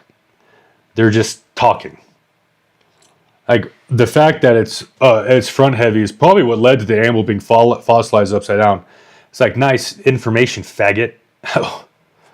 Nice, bro. Like, that's really, like, what makes you think what a dumb, useless bit of information. And they have no idea why. They're just like, this is science to them, guys. This is science. This is dinosaur science. This is paleontology. You have a nigga saying it's front heavy, so that could be what led it to being fossilized upside down. It's like, nice, bro. You went to school for 8 years, and that's what you came up with. It would have been better if you just didn't say anything. If you would have been like, why does it matter if it's upside down? It's just, it just further discredits you, further shows that you guys are just full of shit. It landed on the seabed on its back with enough force to deform the immediately underlying sediments. This much sediment settled over the carcass prior to release of the bodily fluids, as evidenced by fluid escape structures preserved in the sediments, and the body cavity becoming filled with sand. A siderite concretion began to form around the carcass shortly after its arrival on the seabed. All right, so that's another story that just sounds fucking stupid. Another story that's not stupid, guys. Which one can we find that doesn't sound stupid? That sounds like pretty solid. A rare glimpse into the everyday lives of prehistoric marine lizards. This fossil depicts a female something sore giving birth to a pup. Okay. I don't know if I have the energy to just show how gay all this shit is. And Wikipedia is good because you can go to all the sources that it lists and just go to primary sources. It was the first complete fossil to be discovered in the early 19th century, so it was the first complete fossil of the whatever family. It was a fairly complete specimen discovered by Mary and Joseph around 1814 in Lyme Regis, but was reported as lost. In his review of the Latipinit, whatever of England, the name was first used by Charles Koenig in 1818, but it was not used in a formal scientific description. So here's another fucking story that just isn't. It was found, but then it was lost. And this is a cast. Okay, so let's see if we can't find the actual picture of the actual skeleton, which looks to be right here. So it's just another. It just sounds weird, right? It was lost, and then it was found again. None of these sound like solid discoveries that are very open. It doesn't sound very scientific, guys, does it? None of this sounds scientific. And now partially lost specimen, now assigned. So here you go.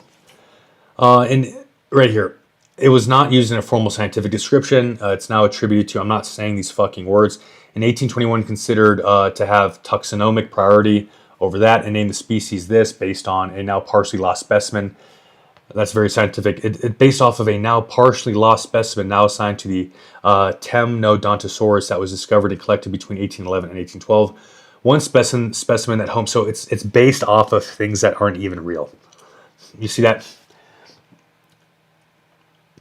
One specimen that Home had assigned to Proteosaurus was the first complete ichthyosaur skeleton known, but it was destroyed during World War II. The 2 casts were rediscovered in 2020. So the casts. So that's what I'm saying, guys, is everything we know about dinosaurs is just a fabrication, literally. They couldn't find it, and then, but they found 2 casts. They were rediscovered in 2022. 100 years, like 80 years later, the 2 casts of them were rediscovered in 2022, showing that the specimen belonged to the Ichthyosaurus, but of uncertain species. Bro, it sounds like these motherfuckers don't know shit about fuck. During the 19th century, almost all fossil ichthyosaurs were attributed to Ichthyosaurus, resulting in the genus having over 50 species by 1900. These species, it sounds like these motherfuckers just don't know shit about fuck, guys. Come on. These species were subsequently moved to separate genera or synonymized with other species. Described in 2015 from a fossil found in the early 1980s in Dorset, England, was named after Anning. The fossil was acquired by Doncaster Museum in Art Gallery, where it was misidentified as a plaster cast. These motherfuckers don't know shit about fuck. I mean, it sounds like I'm writing this to disprove dinosaurs. It sounds like I'm writing all these articles to disprove dinosaurs. The fossil, this fossil, guys, this one that we're talking about, was acquired by the Doncaster Museum and Art Gallery, where it was misidentified as a plaster cast. That's so scientific. These guys are great at their job. These guys can misidentify a plaster cast. If it was supposedly real and they misidentified it as plaster, these guys don't know shit about fuck. And these are the guys that these people worship. In 2008, Dean Lomax from the University of Manchester recognized it as genuine and worked with Judy Messier of the State University of New York to establish it as a new species. Guys, does that sound scientific? Does any of this sound scientific? So, a fossil was misidentified as a plaster cast, which you would assume would be able to be easily proven by sampling it, by looking at it, because I'm sure plaster looks a little different than fossilized bone. So this is the 4th most important discovery of all time from dinosaurs, one of the most complete skeletons ever, and it was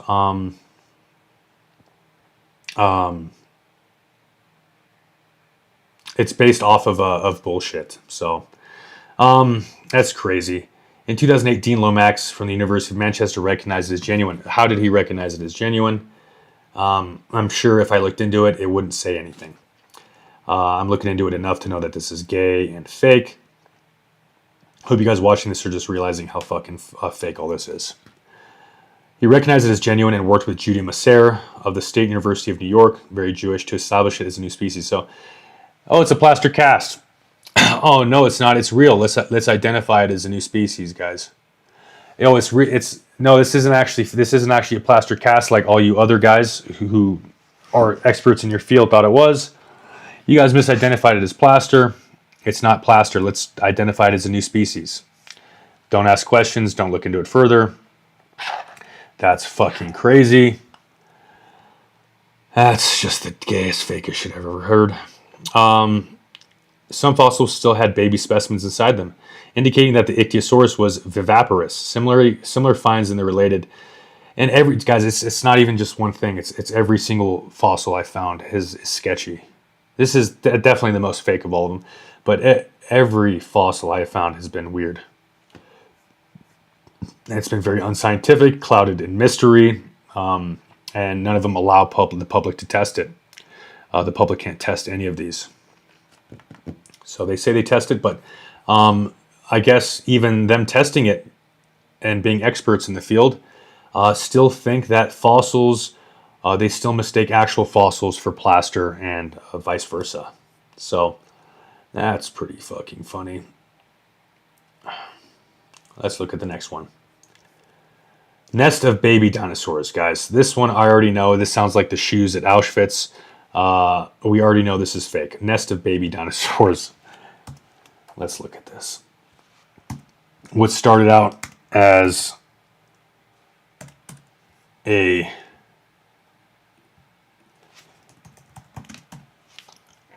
let's just one second.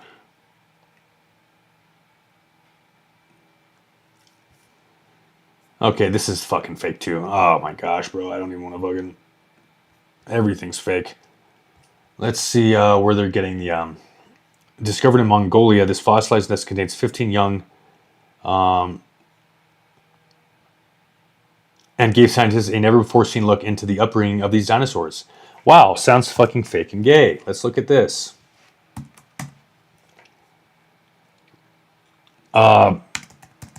Let's look. It's got to have a wiki. Okay, and it says it's got to say on this. By the way, this is. It just said authentic on there, so it says that an authentic nest was found. So if a girl told you like I really didn't cheat on you, you'd be like, it sounds like you cheated on me. Why'd you say really? Like I authentically didn't cheat on you. You'd be like, why'd you have to add authentic in there? And this is saying that it's an authentic nest of dinosaurs. Is insinuating that there are inauthentic nests of dinosaurs, which just adds a whole other dynamic to this. That looks like enchantment table writing. It's a genus of small, the Protoceratops is a genus of small whatever dinosaurs that live in Asia during the late Cretaceous, around 75 to 71 million years ago. They don't know that. The genus includes two species, Andrewsii and Helen Andrewsii. You know that guy's name is Andrew, who found that. The former was described in 1923 with fossils from the Mongolian. You know what I found is none of these were found in like the 60s or 70s. It's like there's this massive gap. It's like a long time ago where we can't really go back and question it. And then recently where they have the technology to fake this shit a little bit better. That's weird. The former was described in 1923 with fossils from the Mongolian Jakota Formation, and the latter in 2001 with fossils from the Chinese Bayan Mandahu Formation. It was initially believed to be an ancestor of whatever the fuck that Power Ranger name is, and a larger ceratopsian such as Triceratops and relatives, until the discoveries of other... It's crazy that these scientists are so fucking blind. Protoceratops were small ceratopsians, while adults were largely quadrupedal. Juveniles had the capacity. I want to find... Okay, history of discovery. In 1900, Henry Fairfield Osborn suggested that Central Asia may have been the center of origin of most animal species, including humans. Yeah, I'm curious. I'm going to have to look into that fucking guy too. Including humans, which caught the attention of explorer and zoologist Roy Chapman Andrews. This idea later gave rise to the first, second, and third Central Asiatic expeditions to China and Mongolia, organized by the American Museum of Natural History under the direction of Osborn and field leadership of Andrews. All of these supposed big discoveries were found in weird ways. Organized by the American Museum of Natural History under the direction of Osborn and field leaderships of Andrews. Yeah, he named the genus after himself. That sounds like a dude who wants to be famous and just made a bunch of shit up. The Andrewsii genus. The team of the third expedition arrived in Beijing for the final preparations and started work in the field in 1922. During late 1922, the expedition explored the famous flaming cliffs of the Shabaraku-Usu region of the Jakota Formation Gobi Desert, now known as the Banjak region. On 2 September, the photographer James B. Shackelford discovered a partial juvenile skull, which would become the holotype specimen of Protoceratops in reddish sandstones. It was subsequently analyzed by the paleontologist Walter W. Granger, who identified it as reptilian. On 21 September, the expedition returned to Beijing, and even though it was set up to look for remains of human ancestors, the team collected numerous dinosaur fossils, and this provided insights into the rich fossil record of Asia. Back in Beijing, the skull Shackelford has found was sent to the American Museum of Natural History for further study, after which Osborn reached out to Andrews and team via cable, notifying them about the importance of the specimen. So let's look at this real quick. He named it after himself. And that looks fake, guys. So that doesn't look like... you guys, just real quick, you guys have gone and found skulls, and this doesn't look anything like it. But let's just say it is real. Let's just say it is real. Let's just say it's not a fabrication or part of some other animal. I mean, it's not like people would lie. It's not like people would make up shit to become famous. It's not like they would do that. It's not like they might, I don't know, combine different animals into, the shape of a certain one, and maybe add like a beak, maybe glue it together, or find some sort of mud or plaster, or make some sort of organic material. Like maybe like, let's just, nobody would actually ever just make this, right? Nobody would ever do that. That sounds crazy. Even though I could probably look up some examples. They had to say authentic for a reason. In 1923, the exhibition again prospected the Flaming Cliffs, this time discovering even more specimens of Protoceratops and also the first remains of Oviraptor. We got to look all this stuff up. Most notably, the team discovered the first fossilized dinosaur eggs near the holotype of Oviraptor, and given how abundant Protoceratops was, the nest was attributed to this taxon. This would later result in their interpretation of Oviraptor as an egg thief. In the same year, Granger and William K. Gregory formally described it. So this is how they create the lore. It's like, it's less in depth than Warhammer. They're like, we found an egg near this thing. Now we're going to give it we're going to personalize it. We're going to give it a personality. We're going to give it like a character set. And all these faggots who watch Marvel are just going to fawn over it. Oh, it's an egg thief. Look, this animal. We found a fucking egg near this 5% complete skeleton. It was an egg thief, guys. That's just what it did. It stole eggs. Bunch of idiots. These guys are the kings of jumping to conclusions.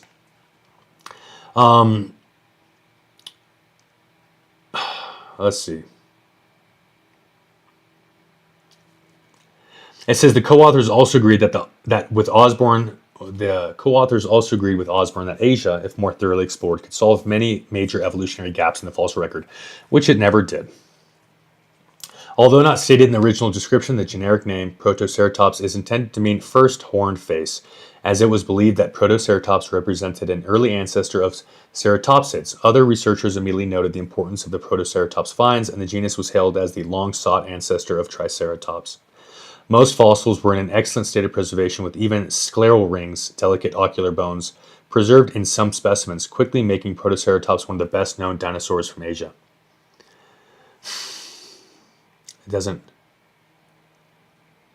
It says that they went again and they found more shit. By that time, the Protoceratops had become one of the most abundant dinosaurs of the region, with more than 100 specimens known, including skulls and skeletons of multiple individuals at different growth stages. Though more remains of Protoceratops were collected in later years of the expeditions, they were most abundant in the 1922 to 1925 seasons. Weird that they only found that animal in a span of 3 years. Gregory and Charles published other descriptions of the Protoceratops in 1925, discussing its anatomy and relationships. Let's see the most complete. Oh, okay.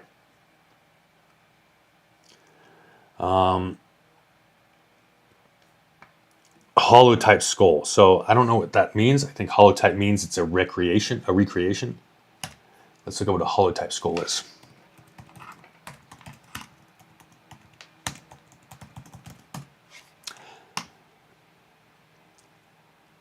Okay.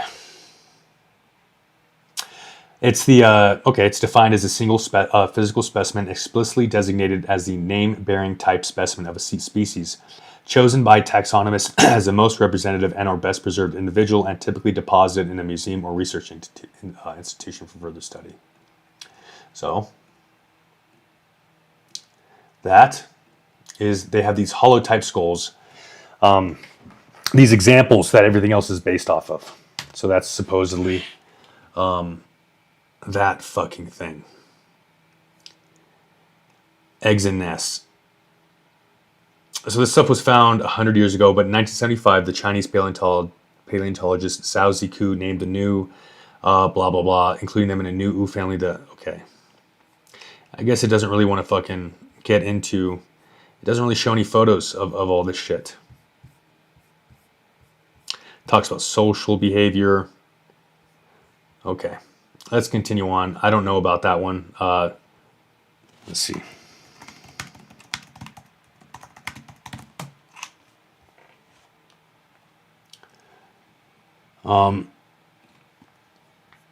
This is the nest right here. About 80 million years ago in the Gobi Desert, 16 dinosaurs hatched in this nest. One of the hatchlings died before it left the nest. Bad news for the hatchling, but good news for scientists. This evidence tells us that this nest once contained trutonid dinosaurs. So that's not real. None of that's real. You guys see that? That's not real.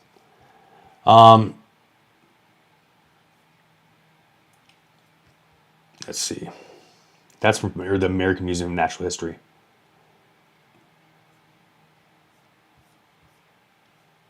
So that is the supposed nest found.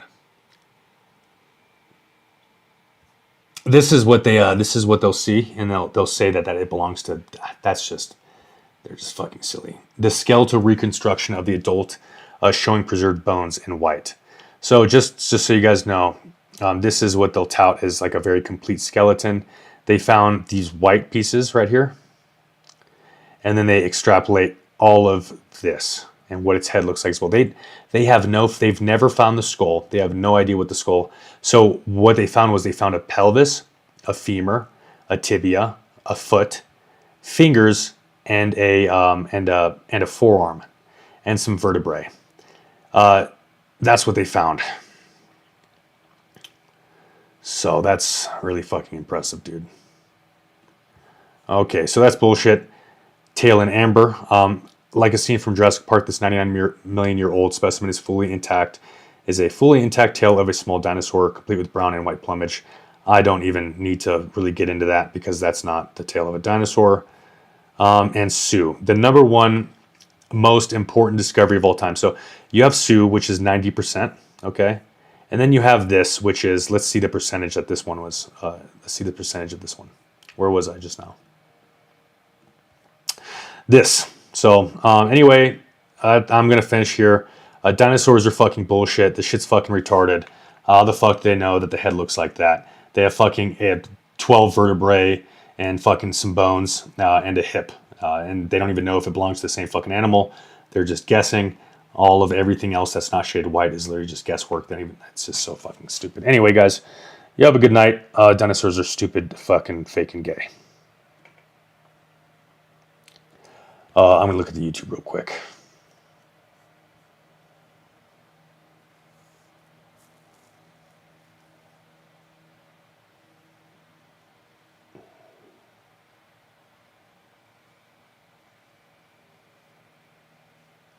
Am I able to take you on a hike for your next podcast? Do you live in Colorado?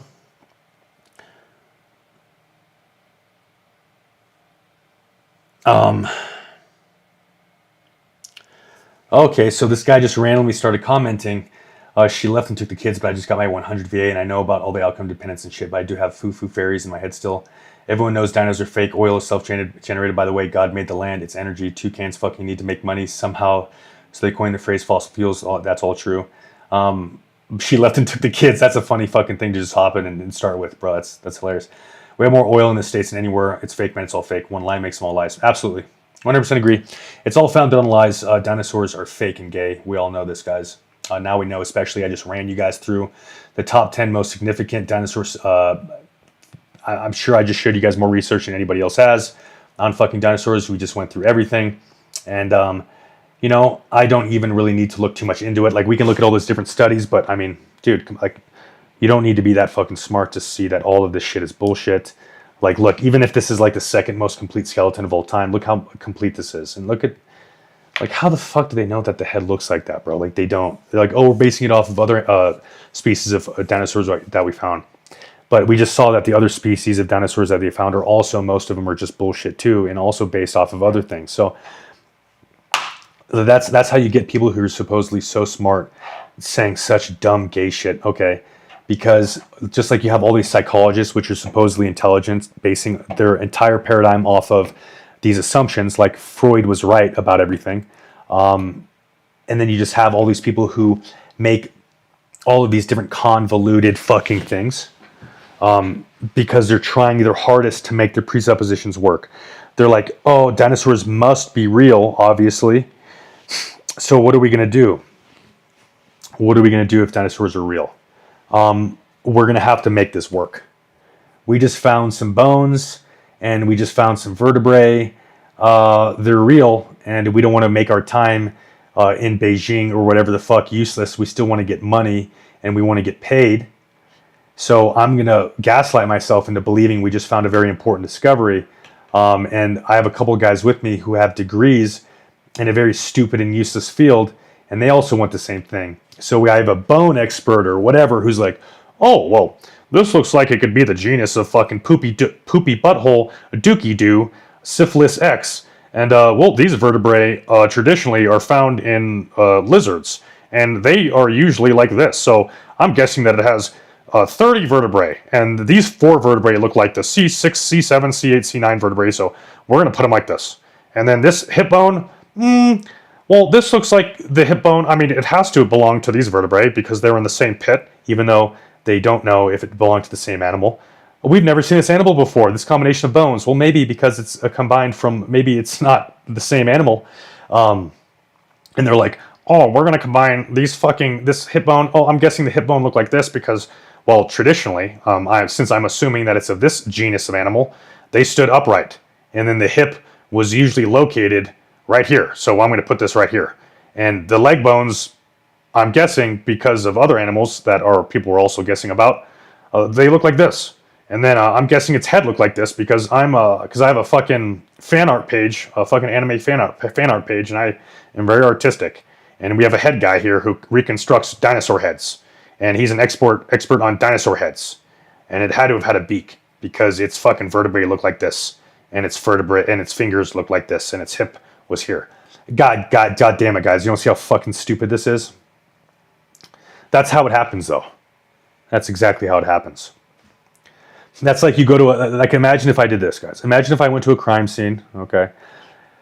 Imagine if I created a crime scene that made no sense. Imagine if I put a couple bullet holes in my wall, I put a knife on the ground, and I grabbed some blood, I splattered it on the wall, and then I put a purse on the ground, and then I went in the kitchen and I pushed over some knives and opened a couple drawers, and then I just went over to my chair and I tipped it over.